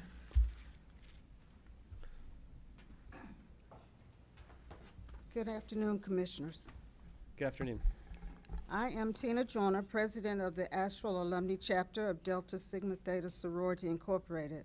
Delta was established in January 1913 by 22 dynamic college-educated women at Howard University in Washington, D.C. There are currently over 200,000 members with 1,000 collegiate and alumni chapters across the United States and 7 countries. The sorority's mission and purpose is to provide public service and support through established programs in local communities with a primary focus on the Black community throughout the world. The major programs of the sorority are based on the organization's 5-point programmatic thrust, one of which is educational development. Asheville Alumni Chapter, which was chartered in May of 1955, is requesting funding to establish one of the sorority's national initiatives, the Betty Shabazz Delta Academy, beginning with the 2018-2019 school year. The Delta Academy was created in 1996 to save our young females ages 11 to 14 from the perils of academic failure, low self-esteem, and crippled futures.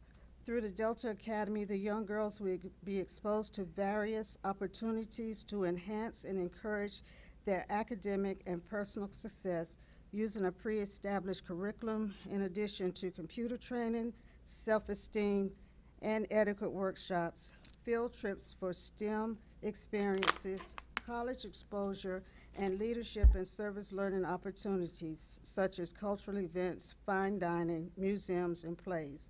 Our goal is to connect parents, educators, and employers to encourage partnerships in each child's educational aspirations with special emphasis on young girls impacted by disparities in education, health, and social economic status, such as girls of color, low economic status, out-of-home placement, or limited social support. We will encourage parent and community involvement, establish collaborative partnerships with middle schools in the Asheville City and Buncombe County area, the Housing Authority of the City of Asheville, and after-school programs in the Asheville community to promote career and college readiness. Success of the program will be measured through surveys and evaluations, increased self-esteem, increased interest in STEM careers, and improvement in school attendance. On behalf of the Asheville Alumni Chapter of Delta Sigma Theta Sorority Incorporated, I would like to thank you for your consideration of our funding request to establish the Delta Academy in the Asheville community. Thank you.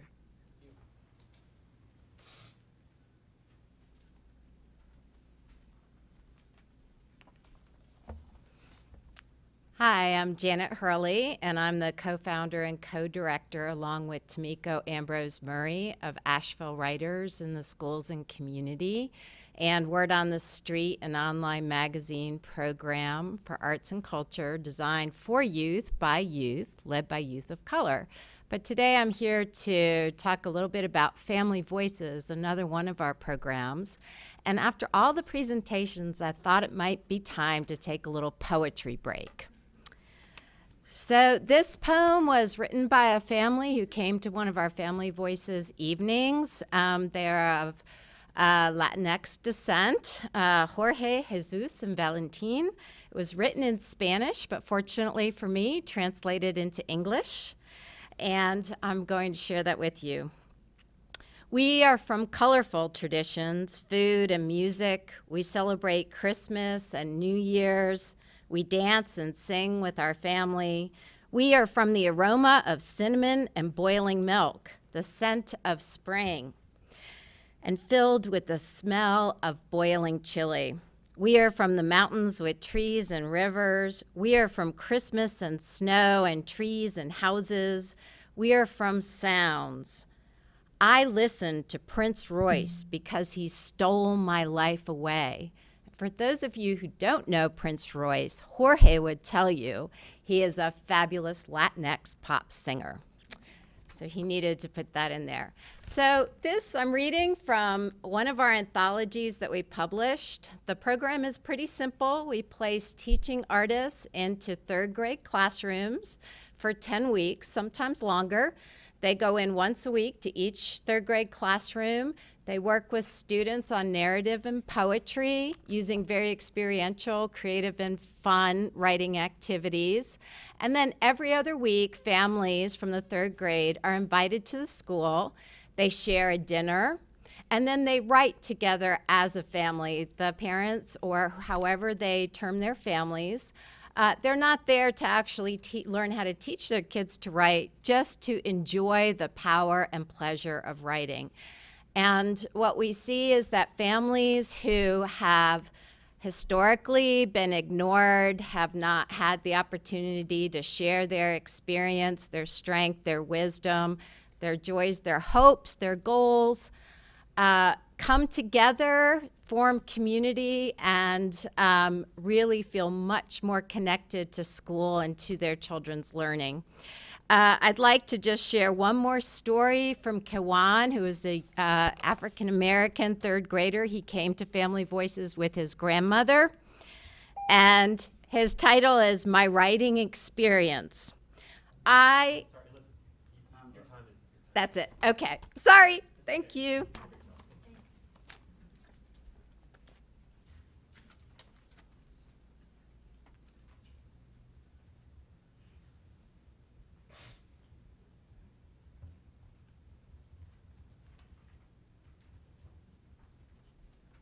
Good afternoon. To Ms. Mandy Stone, all of the commissioners, Ms. Diane, and to Rachel and all of you who are present. It is a delight to be here on behalf of Mount Zion Community Development. We are a 501c3 nonprofit organization, and we are so delighted that this year we are celebrating 20 years of service to the community. And my name is Belinda Grant, Executive Director, and this petite powerhouse beside me is... I'm the outreach worker for Project Empower. My name is Sapphire Debelo. And she allowed me to call her Sapphire Deb a lot for a long time, but she would continue to correct me. We are here on behalf of Project Empower, Buncombe County's Teen Pregnancy Prevention Initiative. We have been providing services to Buncombe County since 2003. We are requesting continued funding, and before I go further, thank you for past funding, and we are requesting continued assistance to provide these services through Asheville City School Systems at Asheville High School. The students are guided through an evidence-based curriculum called Reducing the Risk. And if these principles are taken to heart, it is proven effective to reduce the teen pregnancy rate, the HIV, and STIs. And we have been given permission by the Asheville City School System to conduct the classes during reproductive health. So the students they receive credit for taking these classes. Sapphire and I both are certified to teach this curriculum. She received training in Wilmington, and I received training by a consultant on the state level. This lesson curriculum is designed to empower students to think about their behaviors in a way that will reduce their risk of becoming infected with HIV, other STDs or STIs, and significantly decrease their chances of being involved in unintended pregnancies. In addition to the curriculum, we also conduct empowerment plans so that the students would think beyond high school, possibly to go to school. In the past, we've had overnight stays through historically black colleges and universities, Duke University, UNCA, and several other colleges in North Carolina. The primary target is African American ninth graders. But this year, based on data from the wow, it got good. Our community partners are Asheville City Schools District, Buncombe County Health and Human Services, the Urban News, WinCap, Asheville Parks and Recs. Last but not least, our parents and our students. And I also want to include the Christian W. Avery Learning Center. Christine, sorry. And thank you, and I'm sorry. It's okay. Thank you very much.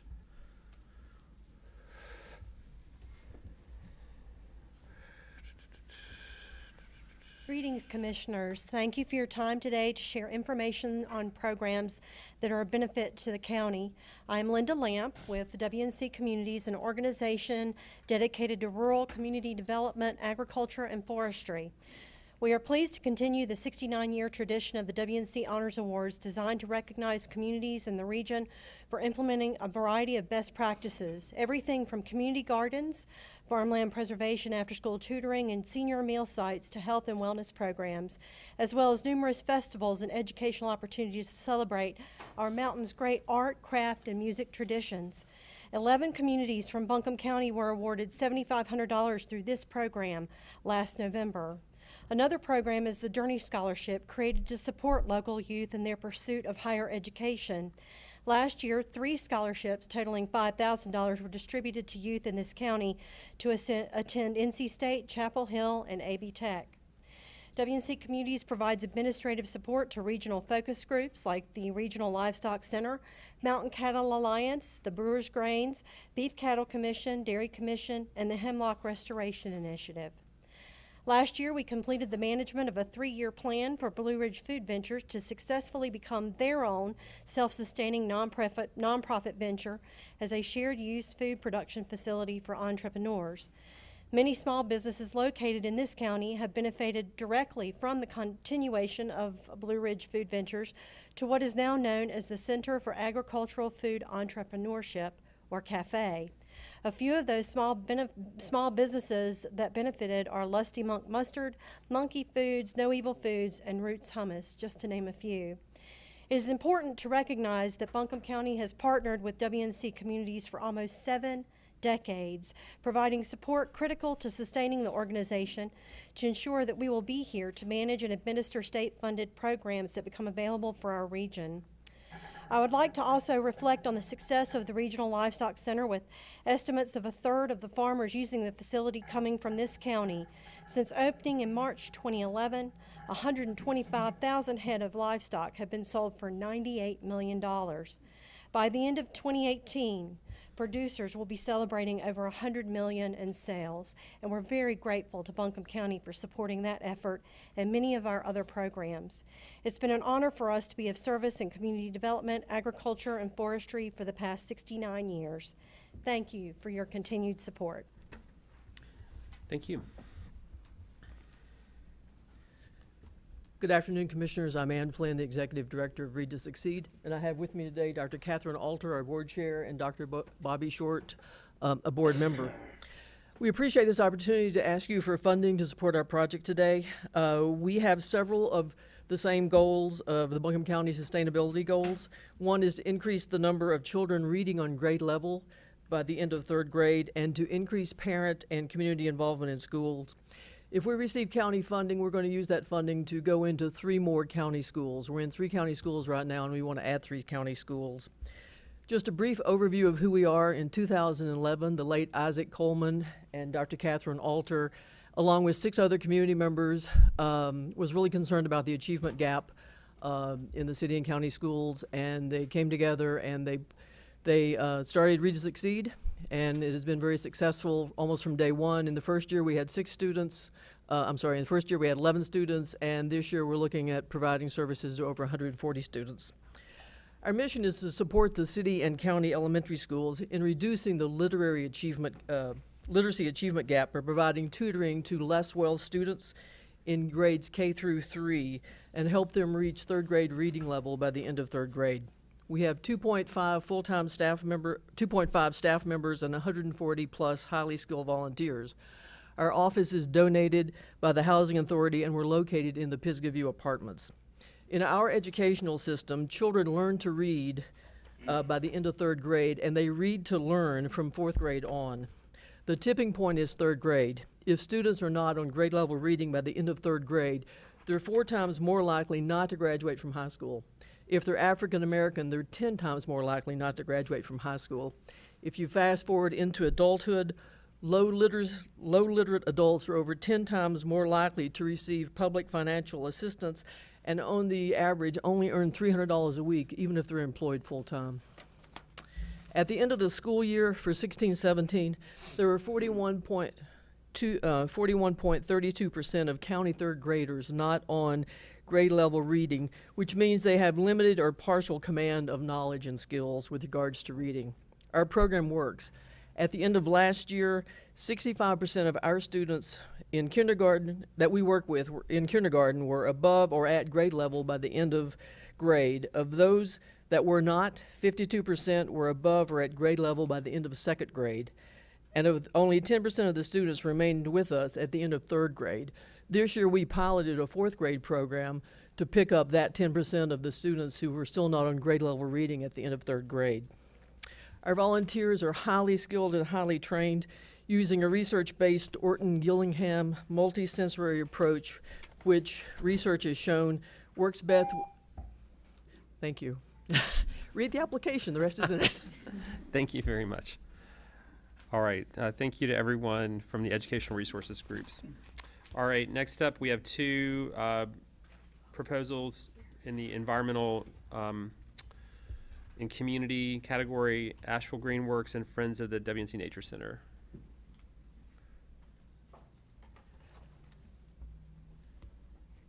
Oh, good afternoon. This is Dawn Chavez, the Executive Director of Asheville Greenworks. And today I'm going to put our proposal in terms that Greenworks doesn't usually use, economics. Greenworks saves the county money in 3 ways: by providing real cost savings through environmental benefits and cost aversion, leveraging volunteer labor workforce, and expanding the capacity of Greenworks to raise funds from other sources. In 2017, our 5 hard-to-recycle events kept 74.2 tons of waste out of the landfill, helping to prolong the life of the landfill and avoiding disposal costs. The 729 televisions that were brought to hard-to-recycle events last year, weighing about 24 tons, would have had a disposal cost of about $218,000 taxpayer dollars. Also, when there isn't a convenient, cost-effective way to dispose of TVs and other electronics, some people turn to illegal dumping, which can lead to toxic chemicals and heavy metals polluting our local land and water, with even heftier costs associated with their cleanup. Another way in which Greenworks programs are saving the county and its taxpayers money is by leveraging volunteer labor on litter cleanup projects on rivers and roads. In 2017, Greenworks worked with 2,271 volunteers on cleanup projects. According to federal rates for volunteer time, our volunteers added a value of $243,000 worth of work in 2017. This is the equivalent of 5 full-time employees working year-round to keep our county clean, and this is in addition to the 5 full-time Greenworks employees. Working with Buncombe County residents empowers volunteers to expand the reach of Greenworks' mission and extend our services beyond what our budget could buy. Individuals who have volunteered with Greenworks become ambassadors for a clean environment in their communities, further increasing our capacity to address critical needs. Studies have shown that effective volunteer engagement strengthens an organization's ability to deliver services and meet needs, is linked to stronger, more efficient organizations, and leverages and improves grant making. This brings me to my final point, that investing in Greenworks volunteer programs that focus on waste reduction and litter prevention not only has the immediate impact of a cleaner environment, it leads to more effective and efficient and sustainable use of funds. Studies have also found that organizations that engage volunteers are equally as effective as their peers without volunteers, but at almost half the median budget. And such organizations are significantly more adaptable, sustainable, and capable of going to scale. A grant to Greenworks from Buncombe County will be an ideal strategic partnership. The $50,000 we are requesting will provide a return on investment of approximately $500,000. We look forward to continuing our successful partnership with Buncombe County. Thank you. Great, thank you.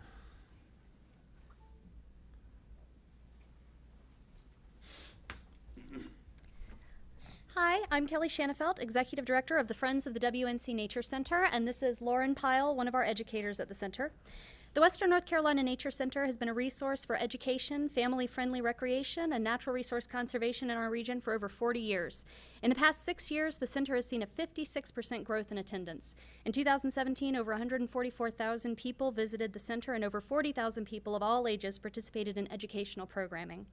This increase highlights our community's growing interest in connecting with the unique and beautiful world around them. As a property of the City of Asheville, the Nature Center provides residents of the city a $3 discount on daily admission. Generous grants by Buncombe County have allowed the center to provide this discount to county residents for the past 3 years. We appreciate your consideration of this request to continue funding in the coming year. The Friends of the WNC Nature Center have worked hard to promote the discount and make sure county residents know about it. Due to this outreach, county residents have increasingly taken advantage of this perk. In the year ending June 30th, 2017, 9,019 county residents attended the Nature Center, which is up 61% from when we first started tracking this in 2016. In the first 3 quarters of fiscal year 2018, 5,699 county residents have already used this discount. This year, we've increased our request to provide groups from Buncombe County schools the same discount Asheville City school groups currently receive. Approximately 20% of school groups that come to the Nature Center for field trips come from county schools. Many county teachers, especially those from Title I schools who serve low-income districts, have expressed interest in a lower rate.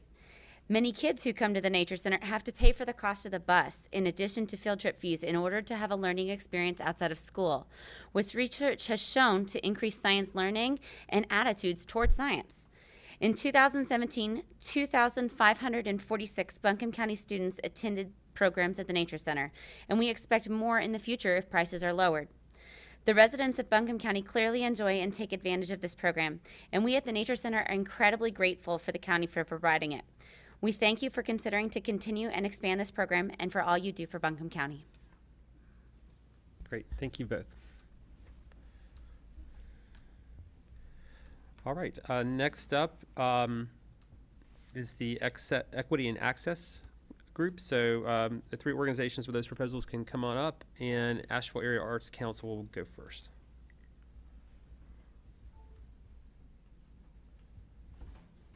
Hello, Commissioners. I am Stephanie Gerber-Dar, Executive Director of the Asheville Area Arts Council. Thank you so much for considering our funding request as well as your past support. The AAAC is proud to serve our community as a resource and advocate for arts and culture in Buncombe County. We are partners with the North Carolina Arts Council and the only organization in the county set up to redistribute funds to other arts and cultural nonprofit organizations and individual artists through our grant programs. In the past year, we have awarded over $77,000 to 40 different art projects and programs.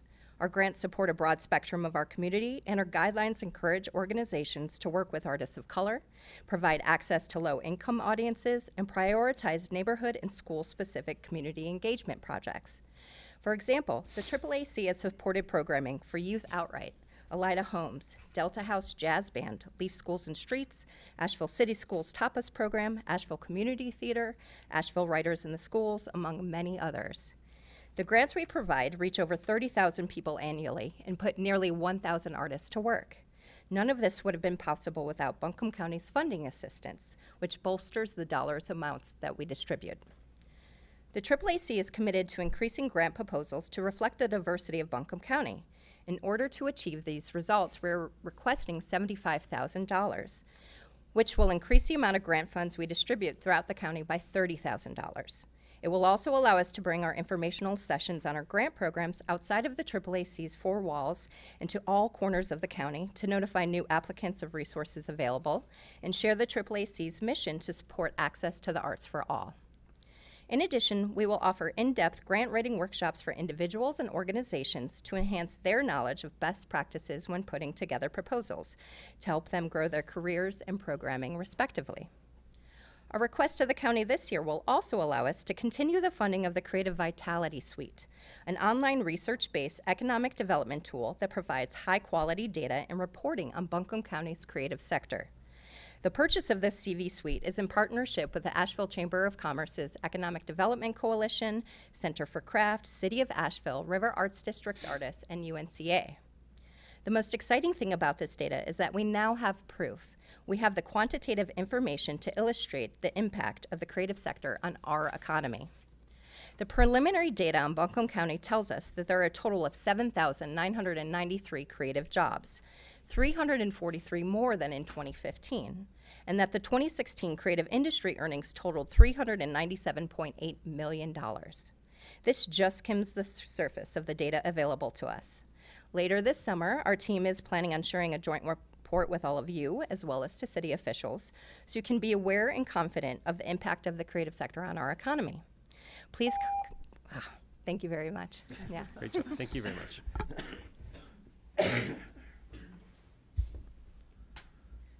Good afternoon. I'm Susan Harper. I'm the Executive Director of the Asheville Community Theater. I really appreciate the opportunity to address you, and we're thankful for your support last year, and I'm happy to share the results of that, our progress. ACT is in a program of renovating and expanding to better serve the community. With your support, we finished phase 1 of a multi-year renovation and expansion on budget and on time.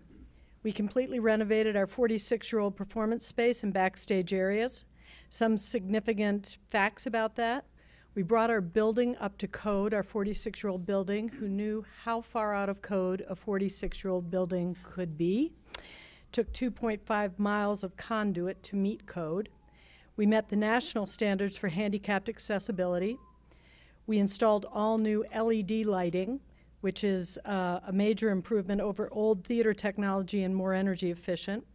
We re-roofed our buildings and added insulation to make it more energy efficient. We added new seats, carpeting, and patron amenities, and we added 21st century sound and lighting technology. We're now ready to head into phase 2. It increases our programming space by 12,000 square feet. This space is critical, a critical need for us. We cannot serve all the children and adults who wish to participate with us. New construction includes education space, rehearsal space, 150-seat second theater, expanded restrooms, and support areas. These are the outcomes we expect following this expansion. We will be able to double our educational programming for children in this space. We will quadruple the audience capacity for our second stage, and we'll be able to produce more shows, significantly increasing opportunities for audiences and volunteers and increasing our earned income potential. We will be able to program in both spaces simultaneously. We will improve the efficiency of our operations with improved box office layout and needed office spaces. We will address patron comfort and customer service issues with expanded restrooms and lobby layout. The cost for phase 2 is $3,070,000.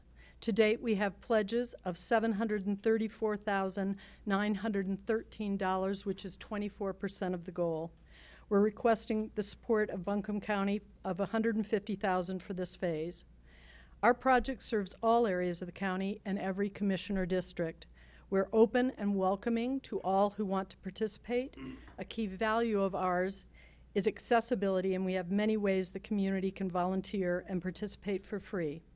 We would greatly appreciate your support in bringing this vision to life, and I want to thank you for all you do for the county. We really appreciate what you do. Thank you. Thank you.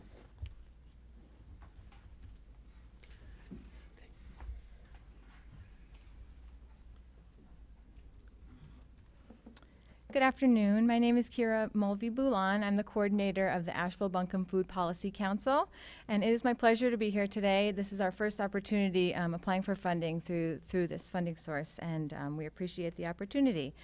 Our proposal is entitled Food for Thought, Listening to Buncombe County Residents. And in our area, the Asheville-Buncombe Food Policy Council has been most active in the city of Asheville as a grassroots organization, listening to the voices of community members and helping the city to make decisions on food policy and advocacy.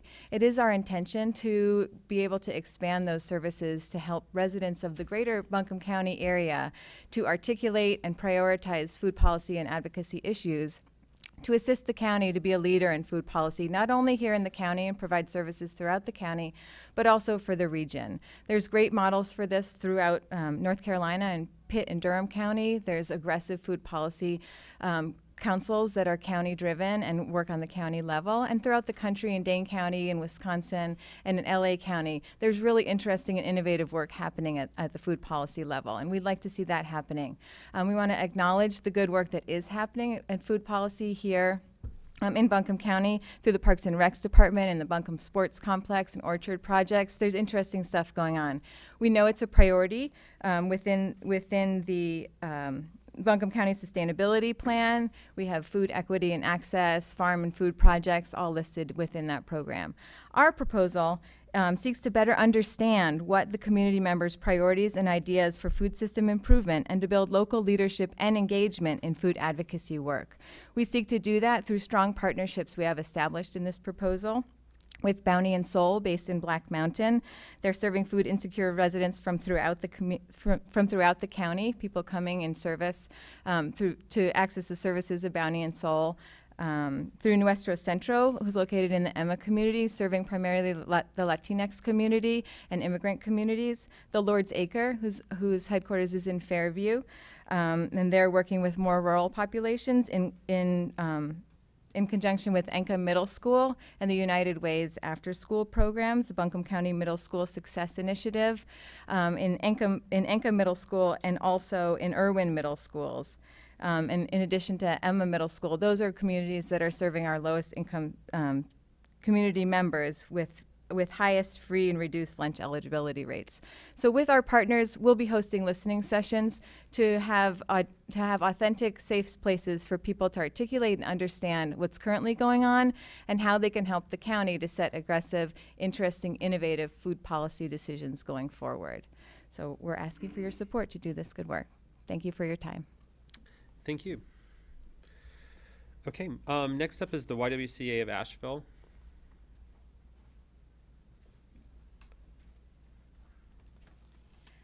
Hi, I'm Marcia Davis. I'm a Chief Program Officer at the YWCA of Asheville. And thank you for considering our application for our swim equity program. Drowning is the leading unintentional cause of death for children under the age of 4, and African American children ages 5 through 19 are 6 times more likely to drown than white children of the same age. Since the early 1950s, the YWCA of Asheville, we have taken the lead in teaching children of color to swim. We're one of the first pools that was integrated in Western North Carolina and one of the few diverse pool spaces today. And we are working to expand our swim equity program to even more children in the community that may otherwise never be exposed or have access to this life-saving skill. Funding from the county will allow us to offer 32 weeks of swim instruction per year to up to 238 children through Asheville City Schools, Asheville City Preschools, Asheville Middle Schools in Real Life program, and participants in our early learning program. The funding will also allow us to offer swimsuits and goggles to children who are not able to afford them. We began the swim equity partnership with Asheville City Preschools this past fall. We've provided swim lessons to 66 children aged 3 to 5, and a third of those who completed the program are swimming unassisted at this point, which is pretty high success rate for children of that age range. One of our success stories is Angela. Angela was an ACS preschooler. She was terrified when she began swim lessons at the YWCA. She never saw a body of water that was larger than a bathtub, and she spoke very little English. So our swim instructors found a way to teach her to swim using nonverbal cues, many demonstrations, and lots of love and patience. At the end of 8 weeks, Angela is swimming with little support from her instructors, and her mother was so impressed that she's decided to sign her up for continuing swim lessons so she can actually be drown-proof. So commissioners, with your support, we'd be able to continue offering life-saving lessons and to people in our community and decrease the gap between those who survive when they're swimming in pools. Thank you so much for your consideration. Great, thank you. All right, next up we have 3 applications for groups in Healthy Living. That's Bountiful Cities, Big Ivy Community Club, and Sandy Mush Community Center. So if y'all could all come up and be ready to go, and Bountiful Cities will go first. Hi, thank you very much. I really appreciate this opportunity to talk with you a little bit today about our school garden project. So this project that we've applied for funding support with is actually an expansion project. We're already currently working within Hall Fletcher Elementary, Vance Elementary, and Francine Delaney. And what we do is it's sort of a coordination between multiple programs that we have. Feast provides educational opportunities both in the garden and cooking education. The Community Garden Network supports the gardens to make sure that they have access to things like a tool library, a seed library, meetups, resources, infrastructure, etc., so that they can succeed, and connects them with each other so that they can share resources and information across gardens. And then finally, Grass to Greens is our social enterprise, and they provide garden installation, maintenance, and design. And so this partnership with the 3 schools I just mentioned has been happening for the last 2 years. This project, which we're requesting funding support from Buncombe County, as well as several other funders and PTOs of all the schools that we intend to work with, would expand this project to 4 additional gardens, continuing to support the work at the 3 gardens where we already are, and then also working with Estes, Reynolds, Evergreen, and Asheville Middle School. 3 of those 4 gardens, schools already have some form of community garden, school garden that is happening there. But the problem is that school educators have a very difficult time balancing the need for garden maintenance, the time and energy that that requires, along with the actual planning and implementation of their educational curriculum. Asheville Middle doesn't actually have a garden at all right now. And so at that site, we would be completely designing, installing, and maintaining that one from scratch. I just wanted to share with you a letter of support that we've received from Estes Elementary, actually from Angie Trantham, who is the assistant principal. She said, "To whom it may concern, this letter is to excitedly confirm our support of the Feast Grass to Green School Garden Project being extended to Estes Elementary School. Estes Elementary serves a very diverse population of students in terms of socioeconomics as well as ethnicity. I previously worked at Hall Fletcher Elementary and saw firsthand what the program did to support the maintenance of the existing garden. By removing the maintenance piece as a task, the garden facilitator was provided the freedom to concentrate on student engagement throughout the entire gardening process. This included nutrition education, food production, and consumption. As the physical garden space was transformed, the community connections grew as well. It was a wonderful thing to see families working together and enjoying the produce from the garden. In addition, classroom teachers were able to utilize the garden as an effective teaching space. I would love for the students at Estes to have the same opportunity as well." Thank you very much. Thank you.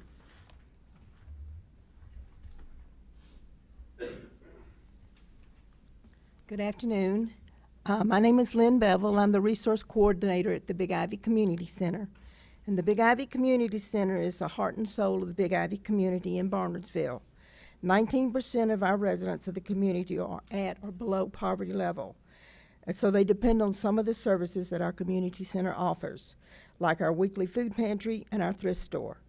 The children in our community depend on our pool, our basketball courts, our volleyball court, the playground, the ball field, the hiking trails, and especially during the summer months.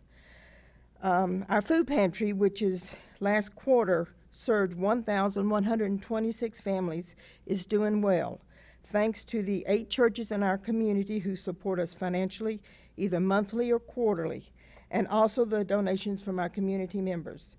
Last quarter, we were able to purchase over 17,000 pounds of food from the Manna Food Bank, and thanks to a small grant, we were able to keep our food pantry truck in good working order, a must considering the amount of food that we purchase.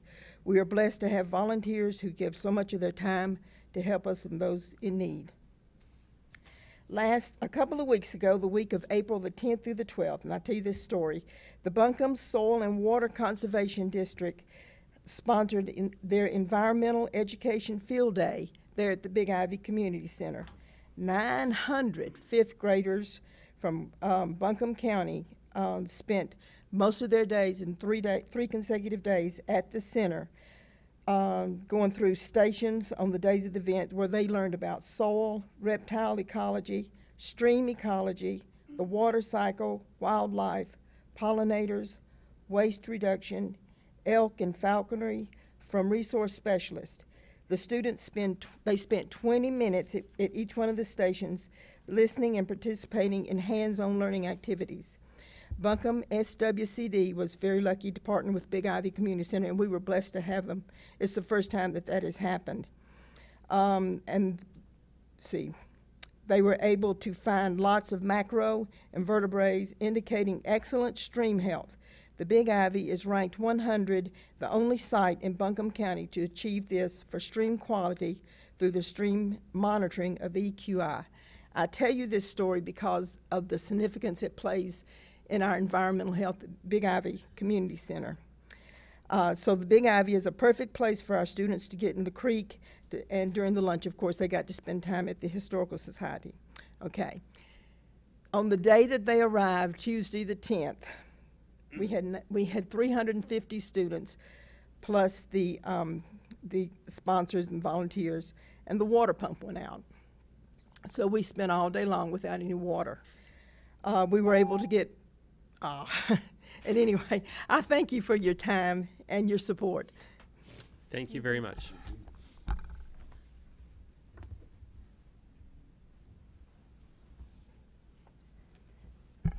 Good afternoon, Commissioners, and thank you for this opportunity to continue to work together on providing valuable resources for our Sandy Mush community.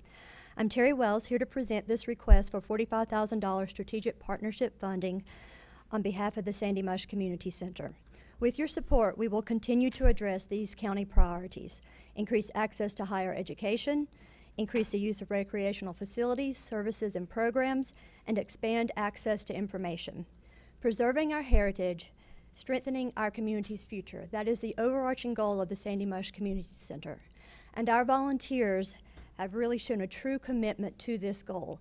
In 2017 alone, we had more than 5,000 hours of volunteer service, which is equivalent to more than $120,000.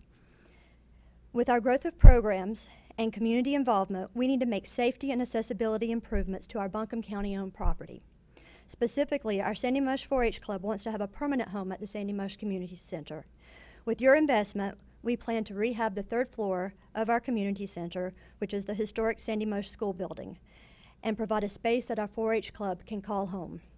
The Sandy Mush 4-H is the oldest club in the county, serving our youth and community for more than 40 years. Currently, 48 children and 31 families participate. Additionally, reclaiming and making this 3rd floor safe will provide the needed growth space that we need for our community, with other potential uses being discussed for community groups, co-work space for area businesses, and expanded computer and instruction lab. This leads to one of the very important resources that we are providing with your investment and support, our high-speed fiber internet, and the stakes are very high, affecting business owners, healthcare providers, patients, and students. As noted in the North Carolina League of Municipalities report, Leaping the Digital Divide. This recent report also noted high-speed broadband is now fundamental to commerce, education, and healthcare in North Carolina. It is essential 21st century infrastructure, and as with roads and bridges, communities that are not adequately connected to the larger network cannot and will not succeed economically. Sandy Mush is not connected, and it is vital that we continue to provide this access through the Sandy Mush Community Center with your investment and support. And as you have heard from our community members, they truly value this access and the programs that we are able to provide with it. Networks give people more opportunity, and with that opportunity, a real choice to live, work, and raise their families in our Sandy Mush community. This is vital to our community's future. I ask for your support, and I thank you for your time. Great, thanks so much. All right, and the final category is, actually, I'm sorry, there's two. There's 2 proposals under local economy, and then the last 2 will be under food systems. So Asheville Art Museum and the Sports Commission are next up.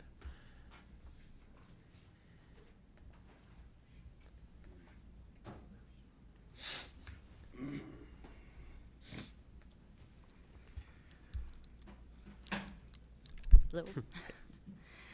Commissioners, I want to thank you for having us here. I'm Pamela Myers, Executive Director of the Asheville Art Museum.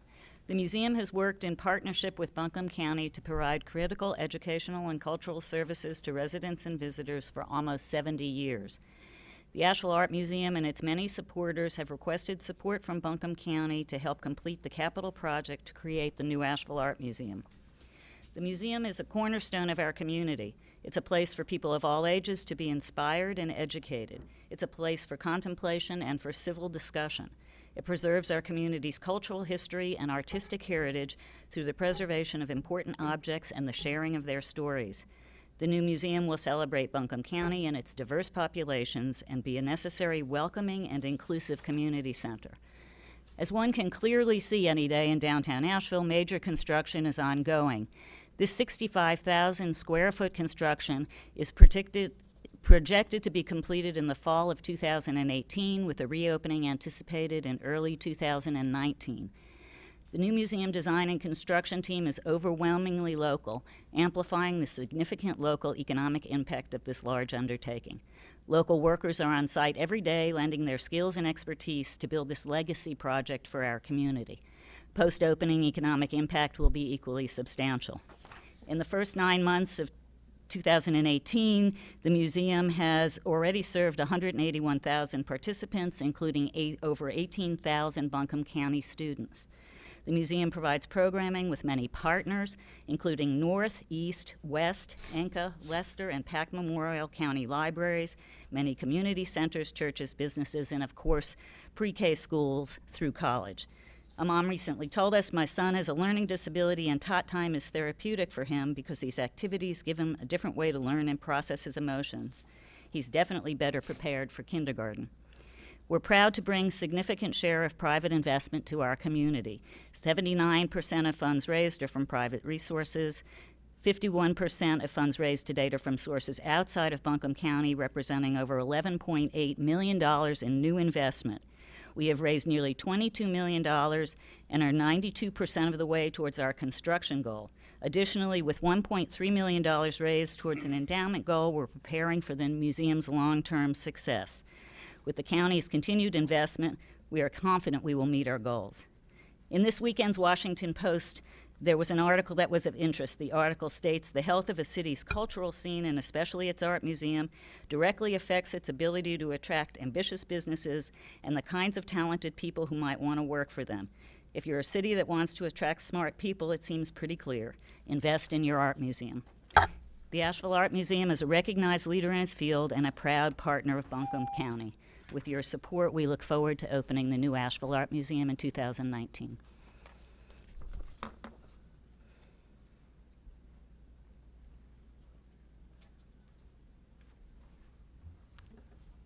Chairman Newman, commissioners, staff, I'm Jan Davis. It's nice to be on this side of the dais. No less imposing, but nice to be here. Thank you for the opportunity to speak about the Asheville-Buncombe Regional Sports Commission. I also want to thank you and also recognize our program director, Madison Davis, and fellow board member Mike Burke, who will not be bouncing downtown dribble basketballs to you this year, but are here no less. We want to thank you for the partnership over the years. It was a partnership formed 7 years ago in order to accommodate the Southern Conference and have them host them here in Asheville at the U.S. Cellular Center. It was the partnership of Buncombe County, the City of Asheville, Tourism Development Authority, and UNC Asheville that enabled all that to happen.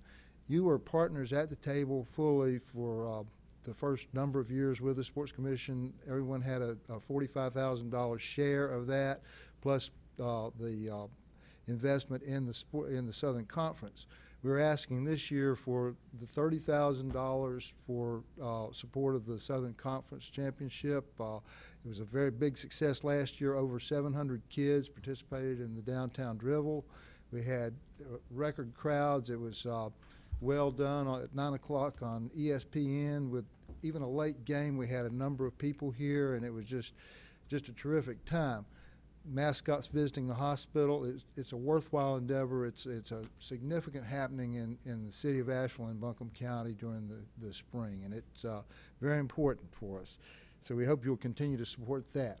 On the other hand, we need $45,000 of the original support that was ended a couple of years ago because of I think the increase in Tourism Development Authority taxes, and we view the value of what we do a great deal more than just tourism development. We have been very involved this year. Coming up, we're going to be doing a large wrestling tournament that will feature high school throughout the county and the state, and even some from Tennessee, that will facilitate kids performing at or participating at the U.S. Cellular Center. And we have been very involved with the Spartan races out in Swannanoa.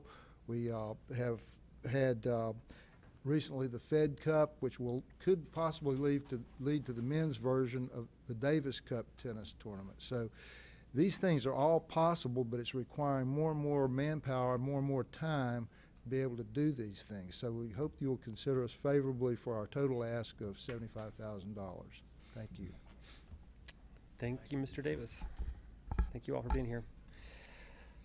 All right, we come to the last category. Food systems and Appalachian Sustainable Agriculture project is first, and then we'll conclude with Mountain Wise Public Health Partnership. Good afternoon. My name is Molly Nicolai, and I'm a program director with ASAP, the Appalachian Sustainable Agriculture Project. We appreciate you hearing us today. You're in the final stretch here for the afternoon. ASAP's mission is to help local farmers thrive, to link farmers to markets and supporters, and to build healthy communities through connections to local food. Our proposed project directly supports the economic goal of the county's sustainability plan to support thriving local food systems and to increase demand for locally grown foods. Supporting nonprofit agencies like ASAP allows the county to maximize their impact and meet multiple goals.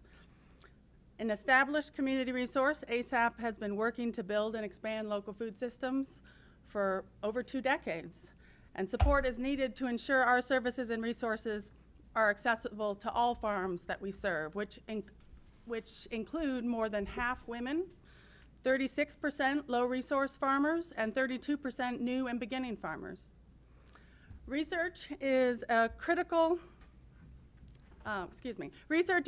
for building a more just, resilient, and sustainable local food system, and research drives our program work.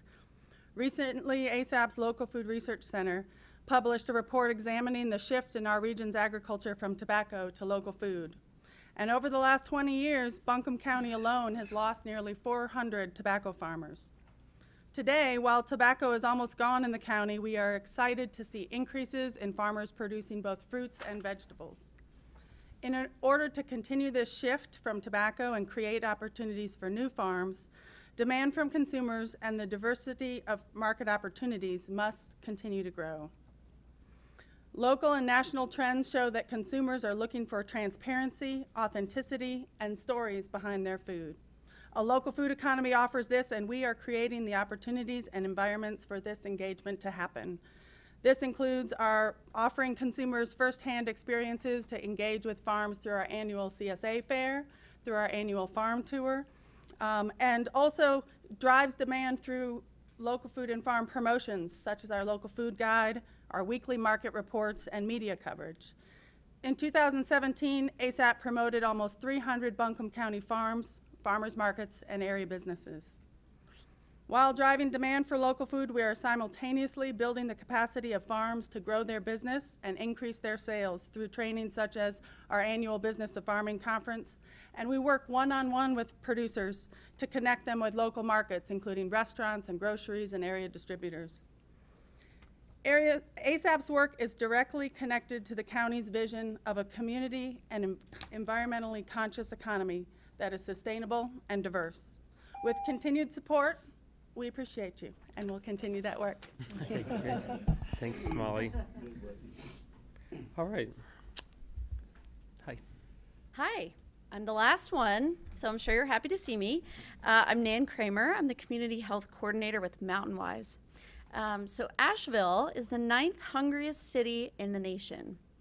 28.9% of Buncombe County residents say it was somewhat difficult or very difficult to access fresh produce at an affordable price. There's a positive direct correlation between unemployment and poverty rates and food insecurity rates. With 64.3% of our residents being overweight or obese, it's essential for us to improve nutrition access. So what I'm talking about is the Double Up Food Bucks project. This program has demonstrated proven results addressing this challenge by increasing healthy food access and affordability. This program provides incentives enabling customers to purchase produce of their choice for free once any amount of local produce has been purchased using their SNAP EBT dollars. So this program doubles SNAP benefits spent at participating sites, helping people bring home more healthy fruits and vegetables while supporting their local farmers. So that's what we call the triple bottom line. Low-income consumers are eating healthier foods, local farmers are gaining new customers and making more money, and more food dollars are staying in our local economy. We estimate at least 500 more people will access fresh produce through the first year of our expansion, totaling a reach of at least 780 people in Buncombe County. Double Up Food Bucks is active in 24 states in the country. According to participant surveys compiled from a national level, 87% of people were eating more fruits and vegetables because of the incentives. 96% plan to continue to increase their produce consumption. 69% reported trying new fruits and vegetables, and 66% reported they were buying fewer chips, cookies, and candy as a result of the program. Additionally, there are major benefits for local growers. 90% of participating farmers report selling more fruits and vegetables. 85% report making more money, and some farmers reported expanding and diversifying production because of this program. There are a lot of current existing efforts in our community to increase food access, but Double Up Food Bucks is different. It is different because it increases low-income customers' buying power in the grocery store, essentially doubling their SNAP benefits on fresh purchases, while increasing their access and consumption of fresh produce, and also positively impacting the local economy. So currently through the pilot program, we're working at French Broad Food Co-op and West Village Market, and they are successfully implementing a program where they've enrolled over 280 people and have generated over $6,000 in matching benefits. These funds would be used to continue those two programs as well as start with Patrick Urban Farms. So thank you again for this opportunity for being the only program in North Carolina. Thank you. Great, thank you. All right.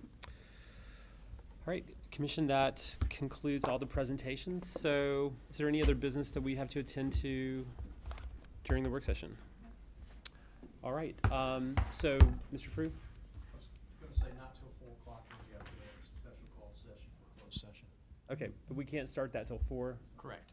All right, so I think we're going to adjourn the work session, and we will need to come back out, Mr. Frew, to announce going into the closed session. Yes, sir. Okay, all right, so we'll be back at 4 o'clock.